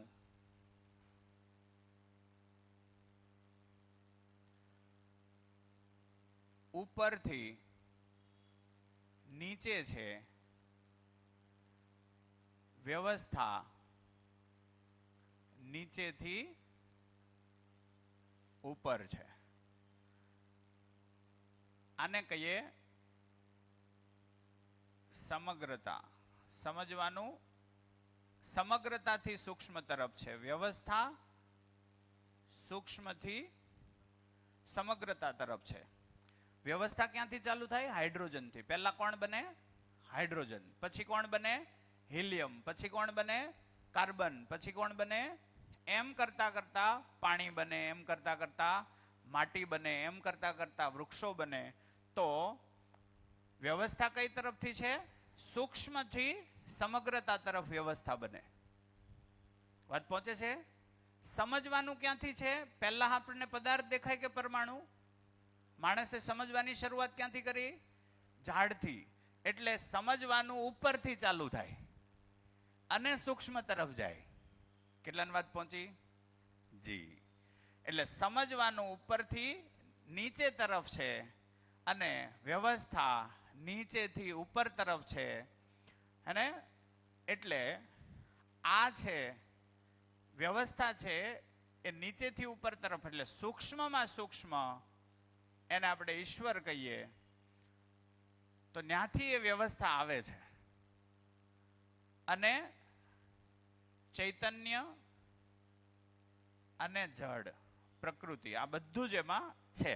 તો એ રીતે સમજવાનું છે. કોઈ એકલું છે? કોઈનું એકલાનું અસ્તિત્વ છે? નહીં. એટલે કીધું સહ અસ્તિત્વ જ, સહ અસ્તિત્વ જ, અસ્તિત્વ જ અસ્તિત્વ છે. કોઈ એકલાનું અસ્તિત્વ છે જ નહીં. પાણી વગર આપણું અસ્તિત્વ છે નહીં. તો આપણા બધાનું સમગ્રતાનું અસ્તિત્વ જ પોતાનું અસ્તિત્વ છે. ઠીક છે ને? આને આપણે સૂત્રો તરીકે લઈએ કે આ રીતની અત્યાર સુધીની વ્યવસ્થા દેખાય છે. વાત પહોંચે છે બરાબર? કોઈ પ્રશ્ન આટલે સુધીમાં? જી, માઇક માઇક માઇક માઇક. ત્યાં એક માઇક આપો, ઓલા પણ એક માઇક આપો.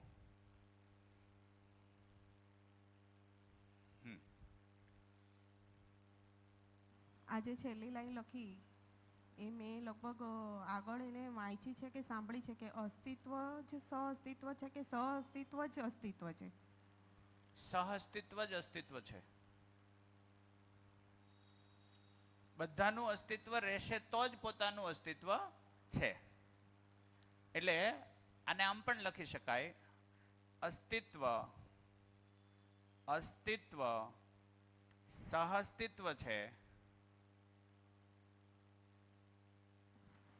એમાં જ નહીં લગાડીએ, હે ને? અસ્તિત્વ સહઅસ્તિત્વ છે. મારું અસ્તિત્વ બધાના અસ્તિત્વમાં છે.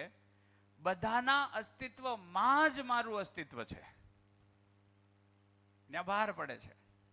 વાત બરાબર છે ને? કઈ સુધારો વધારો લાગે કોઈને? કોઈ અધ્યયન કર્યું હોય ને એવું લાગે કે ભાઈ આમાં સુધારો લાગે છે? અસ્તિત્વ સહઅસ્તિત્વ છે. સહઅસ્તિત્વ જ અસ્તિત્વ છે.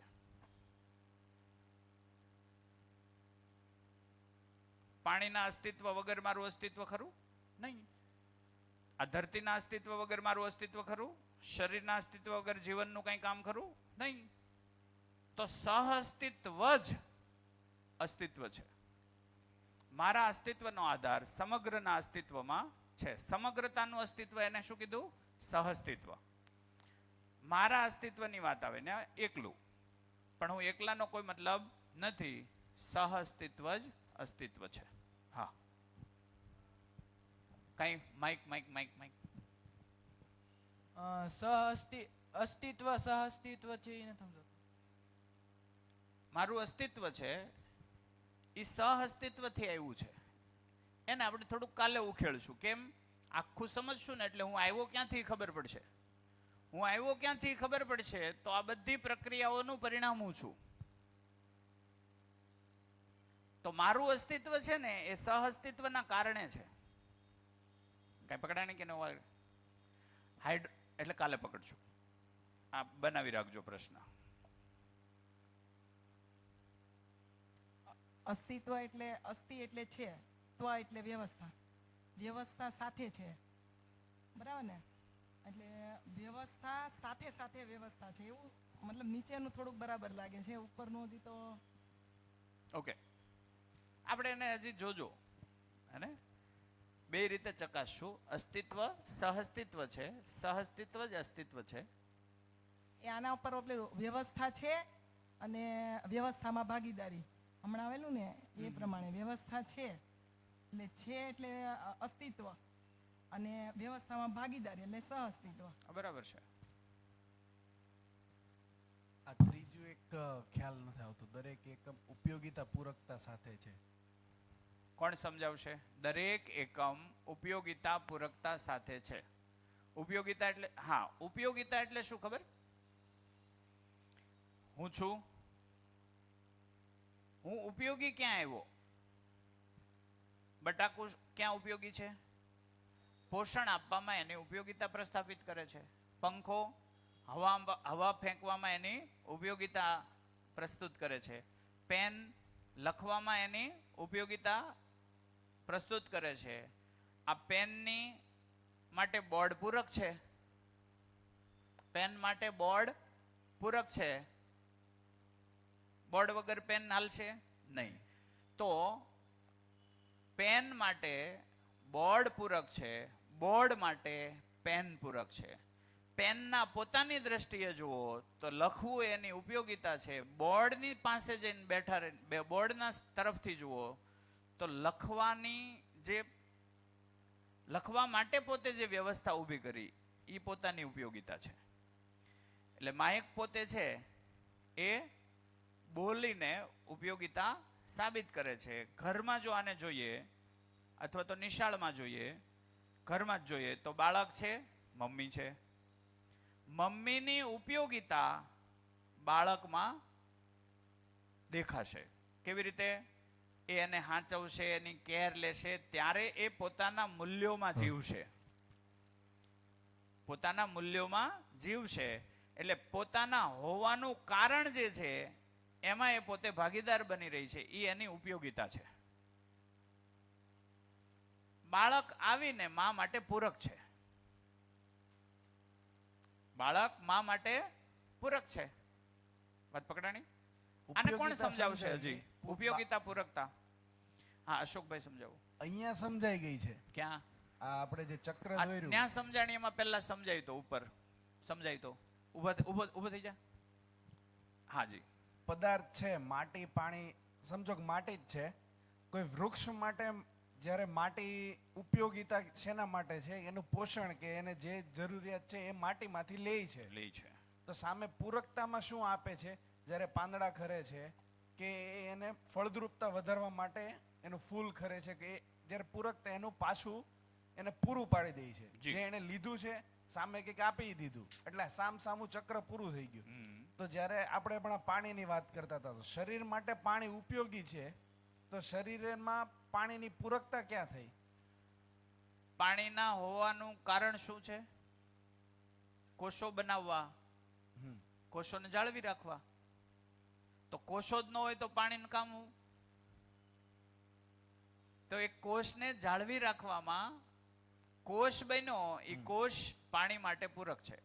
પાણી એ પોતાની ઉપયોગિતા ક્યાં પ્રસ્થાપિત કરશે? કોષમાં. કોષ જ ન હોય તો? કોષ જ ન હોય તો પાણી કઈ કામનું. હા, તો વનસ્પતિ ઉગે ત્યારે બને શું? કોષ. એ કોષ બનવા શું જોઈએ? પાણી. વાત પકડાય? હવે એની પૂર્ણતા થઈ ગઈ જ્યારે વનસ્પતિની બની ગયું પાણીના ઉપયોગથી. હા, ત્યારે એને જેનું આગળનું એક લેવલ હતું કે માટીમાંથી ઉપયોગિતા લીધી હતી. તો માટી એકલી નથી, માટીમાંથી બી ઉપયોગિતા લે છે, હવામાંથી બી ઉપયોગિતા પ્રમાણે, એટલે કે જરૂર પ્રમાણે એ લે છે. હવા પોતાની ઉપયોગિતા ક્યાં પ્રસ્થાપિત કરે? વનસ્પતિમાં, પશુઓમાં અને મનુષ્યમાં. ઓક્સિજન ત્યાં પ્રસ્થાપિત કરશે એની ઉપયોગિતા. ઠીક છે ને? એમ ઉપયોગિતા પ્રસ્થાપિત થઈ પછી જે કારણથી પ્રસ્થાપિત થઈ હતી એ કારણનું શું કહેવાય સોલ્યુશન થઈ ગયું કે બે કોષના, તમે જે કીધું કે ભાઈ કોષના બનાવટ માટે પાણીની જરૂરિયાત છે, તો કોષ જ્યારે બની ગયા તો પાણીની ઉપયોગિતા પૂરી થઈ ગઈ કે પૂરક થઈ ગયું. કોષ બની ગયા, હા, કોષે પ્રકાશ સંશ્લેષણ કર્યું, એમાં પાણી જોહે કે નહીં? હા.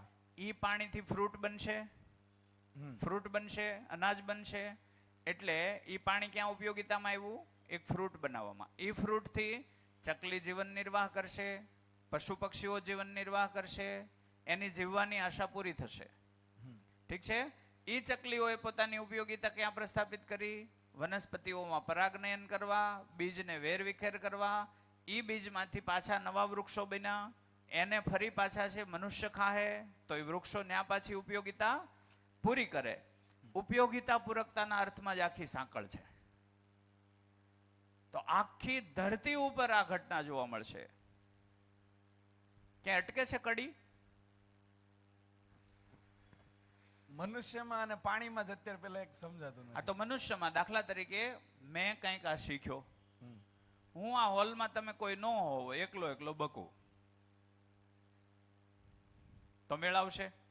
અહીં હું બેસી જાઉં, એકલો આવું અને એકલો હું છે બોલું, તો ક્યાંય મારી ઉપયોગિતા પ્રસ્થાપિત થઈ નહીં. હું જે શીખ્યો એ હું કોકને આપાઈ ને. કોને આપાઈ? જે જિજ્ઞાસુ છે, જે જિજ્ઞાસુ જેને છે. જોઈએ છે. તો ન્યા મેં મારી ઉપયોગિતા પ્રસ્થાપિત કરી. એણે સાંભળીને મને પૂરક બન્યો. તમે બધા મારા માટે હું છો? પૂરક છો. ઓકે, એટલે હું મારી ઉપયોગિતા અહીંયા પ્રસ્થાપિત કરી રહ્યો છું, તમે મારા માટે પૂરક છો. ઓકે, તો જ્યારે આપણે હમણાં શરીરની વાત થઈ, તો શરીરને બનવા માટે કોષ મિનિમમ એનું એકમ કહી શકીએ. કોષને બનવા માટે પાણીની જરૂરિયાત છે. તો પાણી એને ઉપયોગી થયું તો કોષ બની ગયા, તો પાણીએ એમાં એની પૂરકતા સમજી ને.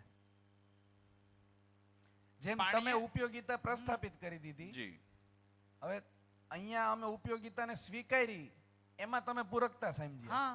તો એ જ થયું ને. તો જ્યારે પાણી ઉપયોગી થયું કોષને, તો કોષે એનો સ્વીકાર કર્યો, એમાં પાણીએ પૂરકતા સમજી. એટલે કોષ પૂરક છે. પાણી પોતાની ઉપયોગિતા પ્રસ્થાપિત કરે છે, કોષ એમાં પૂરક બન્યો કે ચાલો પાણી મારે જોઈએ છે, લાવો. તો પાણીની ઉપયોગિતા થઈ ને.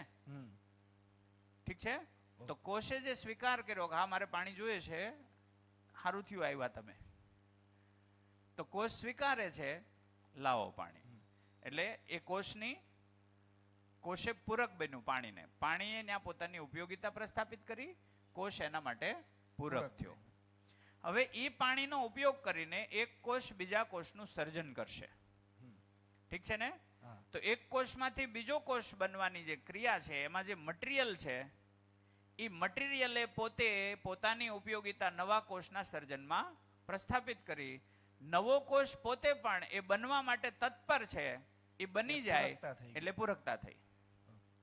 ઠીક છે ને. કેટલાની વાત પકડાણી? કોણ સમજાવશે? ઉપયોગિતા પૂરકતા પકડવા જેવી વાત છે. હા, જેમ કે સર તમે અત્યારે એક એક્ઝામ્પલ આપ્યું કે મા બાપ જે હોય છે તે બાળક માટે ઉપયોગી હોય છે, અને જ્યારે બાળક પ્રકૃતિમાં આવે છે સંસારમાં તો એ પૂરક કહેવાયું. તો એક જ્ઞાનાવસ્થા પ્રમાણે તમે સમજાવ્યું, પણ અમુક વસ્તુ મને જે ક્લિક થઈ રહી છે હું જણાવી રહ્યો છું સર. જેમાં હું પ્રાણ અવસ્થા અને જીવ અવસ્થાની વચ્ચે ઉપયોગિતા પૂરકતા છે એ મેં સાંભળ્યું છે, તો એને રિલેટેડ તમને કહી રહ્યો છું. જેમ કે સર વૃક્ષની ઉપર જે ફળ થાય છે, ફ્રૂટ્સ, તો ફ્રૂટ્સ એ જંગલમાં રહેતા પશુ પંખીઓ માટે હોય છે, અને પશુ પંખીઓ માટે એ ફળ એ એમની માટે ઉપયોગી છે. પણ જ્યારે એ પશુ પંખી તે ફળ ખાઈ લે છે અને એનું જે પલ્પ હોય છે, પલ્પ એ આખું ખાઈ જાય છે, પણ ઘણીવાર બીજ હોય છે તે બીજ ગમે ત્યાં ફેંકી દે છે અથવા પશુ પક્ષી છોડી દે છે. તો એના કારણે જે બીજા વૃક્ષો ઉગે છે સર, તો એ જે પ્રાણીઓ અને પક્ષી છે સર, એ પ્રાણ અવસ્થા માટે પૂરક સાબિત થાય એવું સમજી શકે સર આમાં? બરાબર છે. હા સર. ફળે પોતાની ઉપયોગિતા પક્ષીમાં પ્રસ્થાપિત કરી, પક્ષીએ એ ફળના બીજને વેર વિખેર કરવામાં એ પૂરક બન્યું. ઓકે ને. તો આખા અસ્તિત્વમાં ઉપયોગિતા પૂરકતા. તે આજે સમજી લે કે જ્ઞાન અર્જન કર્યું, હવે તું શું કરે, ક્યાં વેચીશ? માઇક ઉટે બેઠા છો, કંઈક એમને વાત ચાલી રહી છે, એમાંથી તને એમ હુજ્યું કે અહીંયા આ નિયમ લાગુ પડે ને એ નિયમ તે કીધો. એ તો કીધો તો હમણાં 2 દિવસ પહેલા. હા, કીધું તું. તો વેચીશ ને, તો ન્યા તે તારી ઉપયોગિતા, એમાંથી કોઈને એમ થયું કે આ વાત તો સાચી છે, તો એણે તને સાંભળ્યો, એ પૂરક બન્યો તને. ઠીક છે ને. ઉપયોગિતા પૂરકતા, ઉપયોગિતા પૂરકતા, ઉપયોગિતા પૂરકતા. આ ખુરશી એ પોતાની ઉપયોગિતા સાથે છે એટલે હું બેઠો છું એ એના માટે પૂરક છે. કોઈ બેહવા વાળો જ ન હોય તો ખુરશીનું કોઈ મતલબ નથી. આ ગાડલું એની કોઈ ઉપયોગિતા છે, એની ઉપર કોઈ બેહે તો એની ઉપયોગિતા, નહીતર તો હડી જાય. તો ઉપયોગિતા પૂરકતા સાથે આખું અસ્તિત્વ એ રીતે છે. માઇક તો એમાંથી એવું થોડોક આપણે જે તરફ જવા માંગીએ છીએ ઓટોમેટિક એવું લાગે છે કે ઉપયોગિતા પૂરકતા બધે પૂરી થાય છે, માણસે નથી કરી, એ કરવાની છે. એ કરી લે એટલે ફર્સ્ટ ક્લાસ સંતુલન થઈ ગયું, સંતુલન થઈ જાય. જી, જેમ કે શિક્ષક અને વિદ્યાર્થી છે તો વિદ્યાર્થીઓ છે તો શિક્ષક, બરાબર છે. હા, નહીતર શિક્ષક શું કામના. પછી એમાં સ્ત્રી અને પુરુષમાં આવે. જો સ્ત્રી એમ કે હું આખી દુનિયા ચલાવી શકું તો થઈ શકે, ના થાય. પુરુષ વગર. બહુ સરસ. સ્ત્રી અને પુરુષ પરસ્પર ઉપયોગિતા પૂરકતા, સહઅસ્તિત્વનું પૂછતા થાય. એમાં આવે ને કે સહઅસ્તિત્વ એ જ અસ્તિત્વ છે. સ્ત્રી અને પુરુષ બે છે તો સૃષ્ટિનું નિર્માણ છે, નહીતર છે હું સ્ત્રી થઈને એમ કહું પાવર કરું કે હું જ ચલાવી શકું તો ન ચાલે. પાછો આવો પાવર આવ્યો છે ઘણામાં, હેને? ઘણામાં આવું થયું છે કેમ કે ભ્રમવશ થયું છે. તમે જે સમજદારીની વાત કરો છો, ઘણી સ્ત્રીઓ એવું વિચારવા પણ માંડી છે કે આપણે એકલા ચલાવી લઈશું. પણ સૃષ્ટિના સર્જન માટે પુરુષની જરૂર છે અને પુરુષને પણ સ્ત્રીની જરૂર છે, તો સૃષ્ટિનું સર્જન ચાલશે. ઉપયોગિતા પૂરકતાના અર્થમાં છે. તો માનવ નથી સમજ્યો એવું ન કહી શકાય ને. ભાઈ એમ કીધું કે બધાય પોતાની ઉપયોગિતા પૂરકતા સમજ્યા, માનવ નથી સમજ્યો. પણ આ જે સ્ત્રી પુરુષનું જે છે તો એ માનવના અર્થમાં તો છે ને. પણ માનવને એમાં સ્ત્રી અને પુરુષ વચ્ચે હરીફાઈ છે કે ઉપયોગિતા પૂરકતા છે? એ તો હરીફાઈ આપણે તો નથી સમજ્યો એમ. એ નથી સમજ્યો એટલે હરીફાઈ છે, નહીતર હરીફાઈ કરવા જેવી છે નહીં. એ બે ઉપયોગી પૂરક છે. અને મેં એક સત્સંગમાં એક વાત સાંભળી હતી કે ભગવાનનું અસ્તિત્વ ક્યારે છે? ભક્તો છે તો જ ભગવાનનું અસ્તિત્વ છે. ભગવાનને કોણે બનાવ્યા? ભક્તોએ બનાવ્યા. કે ભક્તો છે કરીને પાછી આ જોનું સોફ્ટવેર પાછું નહીં સર, એવું મેં સાંભળ્યું. ભગવાનને કોણે બનાવ્યા? આપણે ઊભા કર્યા ને કે ભક્તોએ ઊભા કર્યા. ભગવાનનું અસ્તિત્વ ક્યારે આવ્યું? આપણે ઊભા કર્યા કે ઈશ્વર છે, ઈશ્વર છે. પણ તમે આ વાતને મૂકીને આપણે બહારની વાત લઈએ તો બહારની વાત જ લઈએ છીએ. કયા ભગવાન મારે સમજવું છે. એટલે હું એમ કહું છું જૂનો સોફ્ટવેર ડાઉનલોડ થઈ ગયો પાછો. નહીં સર, હું ખાલી મેં શું કીધું કે મેં એક બહારની વાત સાંભળી, હું અહીંયા રજૂ કરું છું. એવું એમાં કહેવામાં આવ્યું છે ભગવાનનું અસ્તિત્વ ક્યારે આવ્યું કે આપણે બધા એને ભગવાન બનાવ્યા. તો એ ખોટું છે એમ. એ ખોટું છે. આપણે કોઈને બનાવતા નથી, હેને? આપણે આપણને જ બનાવી શકીએ. કંઈક બનાવવા હોય તો આપણે કોઈકને બનાવીએ તો મૂર્ખ બનાવી શકીએ. મેં શું કહેવાય, આપણે આપણને બનાવવાના છે. આપણે ભગવાનને બનાવીએ તો ભગવાન મહાન કે આપણે? બોલો. આ છે ને મેં એક સત્સંગમાં એટલે હા સાંભળ્યું તું, પણ સાંભળ્યું એને આપણે સમજવું તો પડશે કે નહીં? મારે તર્ક દોડાવવો પડશે. આમાં કહેવા શું માંગે છે? કયા ભગવાનની વાત છે? ઈ આપણે અહીંયા અધ્યયન એને આપણે લાગુ જ નથી પાડતા, એટલે આપણે અહીંયા ન સમજાવી શકીએ એવું હું કહું છું. એને આપણે એવું કહી શકીએ કે મને નથી સમજાણું એટલે હું તમને ન સમજાવી શકું. એવું ખરું? એવું ખરું ને?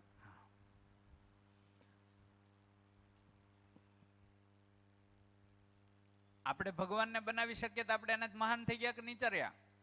મહાન થઈ ગયા. તો હવે તો એને આપણી પૂજા કરવી જોઈએ, કેમ કે મેં તમને બનાવ્યો. તો કોઈ કોઈને બનાવતું નથી. એટલે અહીં શું કીધું? દરેક એકમ સ્વયંમાં વ્યવસ્થા છે, સમગ્ર વ્યવસ્થામાં ભાગીદાર છે. કોઈ કોઈને બનાવતું નથી, પોતે જાતે બને છે, જાતે બનીને ભાગીદારી કરે છે. ઠીક છે ને? તો અસ્તિત્વના ક્રમમાં દરેક એકમ સ્વનિયંત્રિત, સ્વસંચાલિત છે. કોઈ કોઈને ચલાવતું નથી, કોઈ કોઈને દિશા સૂચન કરતું નથી. અસ્તિત્વની અંદર બધું જ પ્રગટ છે, એની જાતે સ્વયં સંચાલિત છે. કોઈ નચાવતું નથી, કોઈ નચાવવા વાળું છે નહીં. કોઈના હાથમાં દોરી હોય ને આપણને આમ નચાવે એવું કશું જ નથી. આપણે આપણી અંદર નાચીએ છીએ, હેને? દરેક એકમ પોતાની ઉપયોગિતા પૂરકતા સાથે છે. જળ પોતાની ઉપયોગિતા પૂરકતા સાથે છે. પ્રાણ અવસ્થા પોતાની ઉપયોગિતા પૂરકતા સાથે છે. જીવ અવસ્થા પોતાની ઉપયોગિતા પૂરકતા સાથે છે. એક જ્ઞાનાવસ્થા છે એ ઉપયોગિતા પૂરકતા સાથે નથી. એમાં દરેક એકમ પોતાની ઉપયોગિતા પ્રસ્થાપિત કરે છે, પણ જ્ઞાનાવસ્થા કોઈ જગ્યાએ ઉપયોગિતાના અર્થમાં હજી પ્રસ્થાપિત નથી થયો, એટલે એ અતૃપ્ત છે, ફરિયાદોથી ભરેલો છે. કેમ કે એને ખબર નથી કે મારે મારી ઉપયોગિતા સાબિત ક્યાં કરવાની છે. એને ખબર નથી, એટલે હજી તો એ જવાબદારીથી ભાગે છે. જે દિવસે એને સમજ આવશે એટલે તે દિવસે એને દેખાશે કે મારી જવાબદારી શું, તે દિવસે જવાબદારીનો નિર્વાહ કરશે. બધા પોતપોતાની જવાબદારીનો નિર્વાહ ચાલુ કરે એટલે વ્યવસ્થા જ વ્યવસ્થા અસ્તિત્વમાં છે. નહીં બંદૂકની જરૂર પડે, નહીં તલવારની જરૂર પડે, નહીં પોલીસની જરૂર પડે. દરેક માણસ સ્વનિયંત્રિત, સ્વસંચાલિત અને પૂરેપૂરા અસ્તિત્વગત મર્યાદામાં હશે. અસ્તિત્વગત મર્યાદા કીધી. અસ્તિત્વમાં મારી એક માનવ તરીકે જે ભૂમિકા છે એ ભૂમિકા મને ઓળખાઈ ગઈ. આમાં કોઈ અમર્યાદામાં છે? હાઇડ્રોજન, ઓક્સિજન, નાઇટ્રોજન કોઈ અમર્યાદામાં છે? નહીં, બધા પોતાની મર્યાદામાં છે. મર્યાદા એટલે શું? ઉપયોગિતા પૂરકતા સાથે હોવું. લઈ લેવું, આપવું કાંઈ નહીં એવું કોઈ છે આમાં? જડ પદાર્થમાં પણ લઈ લેવા આપવામાં મોખરે છે, લઈ લેવામાં પછી છે. તો માણસે જ્યારે લઈ લેવું વધારે ને આપવું કાંઈ નહીં એવી સ્થિતિમાં આવી ગયો છે, એટલે એ દુઃખી છે, એટલે અપમાનિત છે, એટલે એને પોતાનું જ ગૌરવ નથી થતું. આઈએસ બની જાય તોય ગૌરવ નથી થતું. કેમ? એને એની ઉપયોગિતા ક્યાં પ્રસ્થાપિત કરવાની એ ખબર નથી. તો પોતાની ઉપયોગિતા પ્રસ્થાપિત કરવાની ક્યાં? આખા ગામમાં એને એમ થાય ઉપયોગિતા મેં પ્રસ્થાપિત કરી, પોતાનું જ બાળક વંચિત રહી જતું હોય પોતાનાથી. પોતાની જ પત્ની છે એનાથી તૃપ્ત ન હોય, પોતાના જ પરિવારના સભ્યો એનાથી તૃપ્ત ન હોય. એટલે જોજો બધામાં મોટો માણસ બની જાય એટલે પરિવાર છોડી દે. મોટો માણસ બની જાય એટલે પરિવારથી આગો ભાગે. તો એનો મોટો ભાઈ તું મોટો બનીને તો તારે પરિવારમાં જીવવાનું હોય ને. ઠીક છે ને? તો દરેકની સાથે જીવી શકે સહજતાથી. કોઈ ડિગ્રી એને નડે નહીં બાપા સામે, અને કોઈ હોદ્દો એને અટકાવે નહીં માને મળવામાં. આવું થાય છે કે નથી થતું? તો એ ઉપયોગિતા પૂરકતાનો ભાગ થયો. ગમે એ હોદ્દા પર જાય, માં હોય, એ માને માના સ્વરૂપમાં જ જોવે તો એનામાં ઉપયોગિતા પ્રસ્થાપિત થઈ. નહીતર તો ઉપયોગિતા પૂરી થઈ ગઈ. ઠીક છે ને? હા. જે દિવસે બાને પુત્રને મળવામાં ભાર લાગે તે દિવસે એ માણસ પોતાની ઉપયોગિતા ગુમાવી ચૂક્યો હોય. ફરીથી, જે દિવસે માને એના દીકરાને મળવામાં ભાર લાગે એ દિવસે એ વ્યક્તિએ પોતાની ઉપયોગિતા ક્યારની ગુમાવી ચૂક્યો છે. એનું પ્રમાણ છે. કેમ કે માને તો કોઈ દી ભાર નહોતો લાગ્યો તમારો. માઇક માનું એટલા માટે કહું છું કે ક્લોઝ પાત્ર છે કોઈ વ્યક્તિનું હોય તો એ કોણ હોય? માં હોય. ન્યાય એને ઉપયોગિતા પ્રસ્થાપિત નથી કરી એટલે બીજે ક્યાંય નહીં કરી શકે. એને ભલે નોબેલ પારિતોષિક મળી ગયા હોય પણ તોય એને ઉપયોગિતા નથી થઈ. એ તો પાક્કું છે. જી, તમારે કઈ કેવું છે? હા, વાત.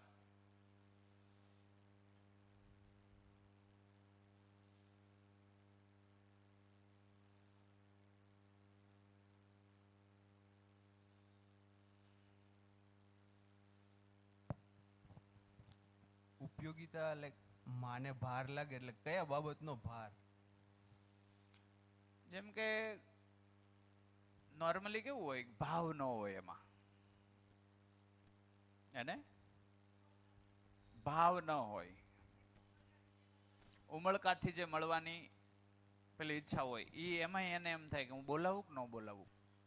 અંદરથી એને એમ થાય કે એને કામ હશે ને મને એમ કહે તો પછી ફોન કરું, એના માટે અથવા તો પછી અવેલેબલ ફોન કરું, એ પછી ભૂલી જ જાય, મહિનાઓ વયા જાય. પછી એને એમ થાય પાછું કે હવે એકવાર પાછી હું યાદ દેવડાવું, મારે કામ હતું, પાછો છે એમ કે પછી ફોન કરું. વાત પહોંચી ને? એટલે અભાવ હોય, અભાવ. સંવાદ વાતચીત થતી હોય તોય અભાવ હોય તો દેખાશે. શું માં તું આવું નવું બધું કર્યા કરે, તું એવી ને એવી રહી, તો માને ધીમે ધીમે એવું લાગવા માંડે કે હું ગવાર છું. બરાબર. એને પોતાને મહેસૂસ કરાવે કે હું આઈએસ અધિકારી છું, તું કોની હારે વાત કરે છો એ તો જો, એવું એને મહેસૂસ કરાવે, એને કહેવાય ભાર. ઠીક છે ને? લાગણીઓ મરી ચૂકી હોય, ઠીક છે ને? તો બાની સામે બા એટલે બા ને એમાં હું બીજું હોય. એ હજી આપણને ગલગલિયા કરીએ કે એવું જ રહેવું જોઈએ એમ. વાત પકડાય છે ને? ચિમટો ભરીએ કે એવો હળવાશ હોવી જોઈએ ને. તો એ હળવો માહોલ આઈએસ બન્યા પછી પણ રાખવો જોઈએ ને. આઈઆઈટીમાં જાઓ પછી પણ માં છે, તો મામા જે, હા, માની અંદર જે મારી ઉપયોગિતા છે, ઠીક છે ને? હું નાનો હતો ત્યારે એને ભાર નહોતો લાગ્યો કાંઈ, મારા ગુવાળા ધોવામાં ભાર નહોતો લાગ્યો, અને મને જાહેરમાં સ્તનપાન કરાવતા એને ક્ષોભ નહોતો થયો. મને ભૂખ લાગી હતી તો એને તરત જ તૈયાર હતી, તો કોઈ જગ્યાએ એને ક્ષોભ નહોતો થયો. મને આજે ક્ષોભ એનો થાય છે કે મારી માં છે અને હાડી પહેરે અને અમે છે બધા એડવાન્સ વાળા થઈ ગયા. તો એ જે ગેપ છે, ઠીક છે ને, એ ગેપ છે ભાર ઉભો કરે. પહોંચે છે ને વાત? જી.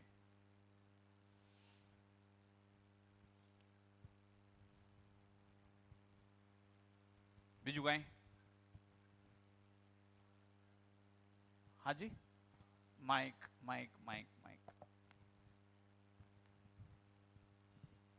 આ અવસ્થાને મેં સમજુ છે ને ત્યાં સુધી ભાવ કે છે, તો આ ભાવ છે કે બીજી કોઈ અવસ્થા છે? બોલે તો કઈ અવસ્થાને? જે માં ને દીકરાની જે અવસ્થા છે ને એને, હા, જે ભાવ છે, જે ભાવ ઓછો ના થવો જોઈએ, તેમાં એ વાત સમજાવી ને. હા, તો એને ભાવ જ કહેવાય. તો છે ને, આને આપણે આવી રીતે લઈએ, આને આપણે આવી રીતે લઈ શકીએ કે અસક્ષમ પરિવાર હોય ને, પરિવાર એમાં સક્ષમ અને અસક્ષમ, આ શારીરિક રીતે વાત છે, ઠીક છે? શારીરિક રીતે સક્ષમ અને અસક્ષમ એમ બેઉ હોય કે ન હોય? એક પરિવારમાં સક્ષમ લોકો હોય અને અસક્ષમ લોકો હોય. હું શેની વાત કરી રહ્યો છું? શરીરની. શરીરની. શારીરિક અસક્ષમ, શારીરિક સક્ષમ, હે ને? શારીરિક અસક્ષમ સક્ષમ હોય. બાળક હોય ત્યારે કોણ અસક્ષમ છે? બાળક. ત્યારે એની જવાબદારી કોણે ઉપાડી હતી? માએ. ઠીક છે ને? એક સમયમાં વૃદ્ધ થાય તો અસક્ષમ કોણ? માં. સક્ષમ કોણ? દીકરો. તો દીકરાએ જે માએ જે કર્યું છે, હું જ્યારે અસક્ષમ હતો ત્યારે મારી માએ જે ઉપયોગિતા એની પ્રસ્થાપિત કરી છે, મારો વારો આવ્યો ત્યારે કોઈ ડિગ્રી મને નડે છે તો હું માણસ નથી. પહોંચે છે વાત? ઠીક છે? મારી માને જરૂર છે તો કોઈ ધંધો મને રોકવો ન જોઈએ. હું એવું નથી કહેતો ચીપકીને રહીએ, પણ માને જરૂર પડી અને એમ કે બા નહીં અવાય, હે ને? મારે આવડો મોટો ધંધો આ તે. પહોંચે છે ને વાત? હું નહીં આવી શકું, ત્યાંથી હું મારી ઉપયોગિતા છે એને મિસ કરું છું, અથવા તો હું ચૂકું છું. આવી સ્થિતિ મને પૂર્ણ ન બનાવી શકે, અપૂર્ણ જ રાખે. આ સ્થિતિ મને અપૂર્ણ જ રાખે. ઠીક છે ને? જે દિવસે મને દેખાઈ જાય કે હા, મારી પૂર્ણતામાં મારી ઉપયોગિતા ક્યાં ક્યાં પ્રસ્થાપિત થાય એમ છે, અત્યારે બાને જરૂર નથી તો વાંધો નહીં, પણ બાને એટલો ભરોસો હોય કે હું ફોન કરે ને બોલાવે ને આવે નહીં એવું નહીં બને. બસ આટલી વાત છે. નૈન્ય હાજર રહેવાની જરૂર નથી. એને જરૂર પડે, ઠીક છે ને, તો એક અધિકારી કક્ષાએ કે ગમે તે જગ્યાએ હોવું, તો બાને જરૂરિયાત ઉદ્ભવે છે એનો મહેસૂસ પણ આપણને થાય. અને ઘણીવાર અમારે આવી ઘટના બને, મારા બા થોડાક બીમાર પડે કે એવું કાંઈ થાય ને, તાવ આવે, તો હું પૂછું કે કોઈ આવીએ અમે અહીંથી, તો એ કે ના ના જરૂર નથી, એવું હશે તો કહીશ. વાત પહોંચે છે? તો કેટલું એને હળવાશ રહે, તો એને કમસે કમ ભરોસો રહે કે આ છોકરાઓ જરૂર પડશે તે દી આવીને ઊભા જ રહે. બસ આટલી જ તો વાત છે. ઠીક છે ને? જરૂર પડશે તે દી આવીને ઊભા રહી જાય. પહોંચે છે ને વાત? બસ લ્યો, તો ધન્યવાદ. મળીએ કાલ સવારે 9 વાગે. કાલે આપણે ખોલશું જીવન. જીવન શું છે, એનું સ્વરૂપ કેવું છે. હેને? આ મિત્રનો કોનો સવાલ હતો? જીવનનું સ્વરૂપ શું છે, હેને? રૂપ અને ગુણ શું જીવનના, કાલે જોઈએ. ધન્યવાદ. મળીએ.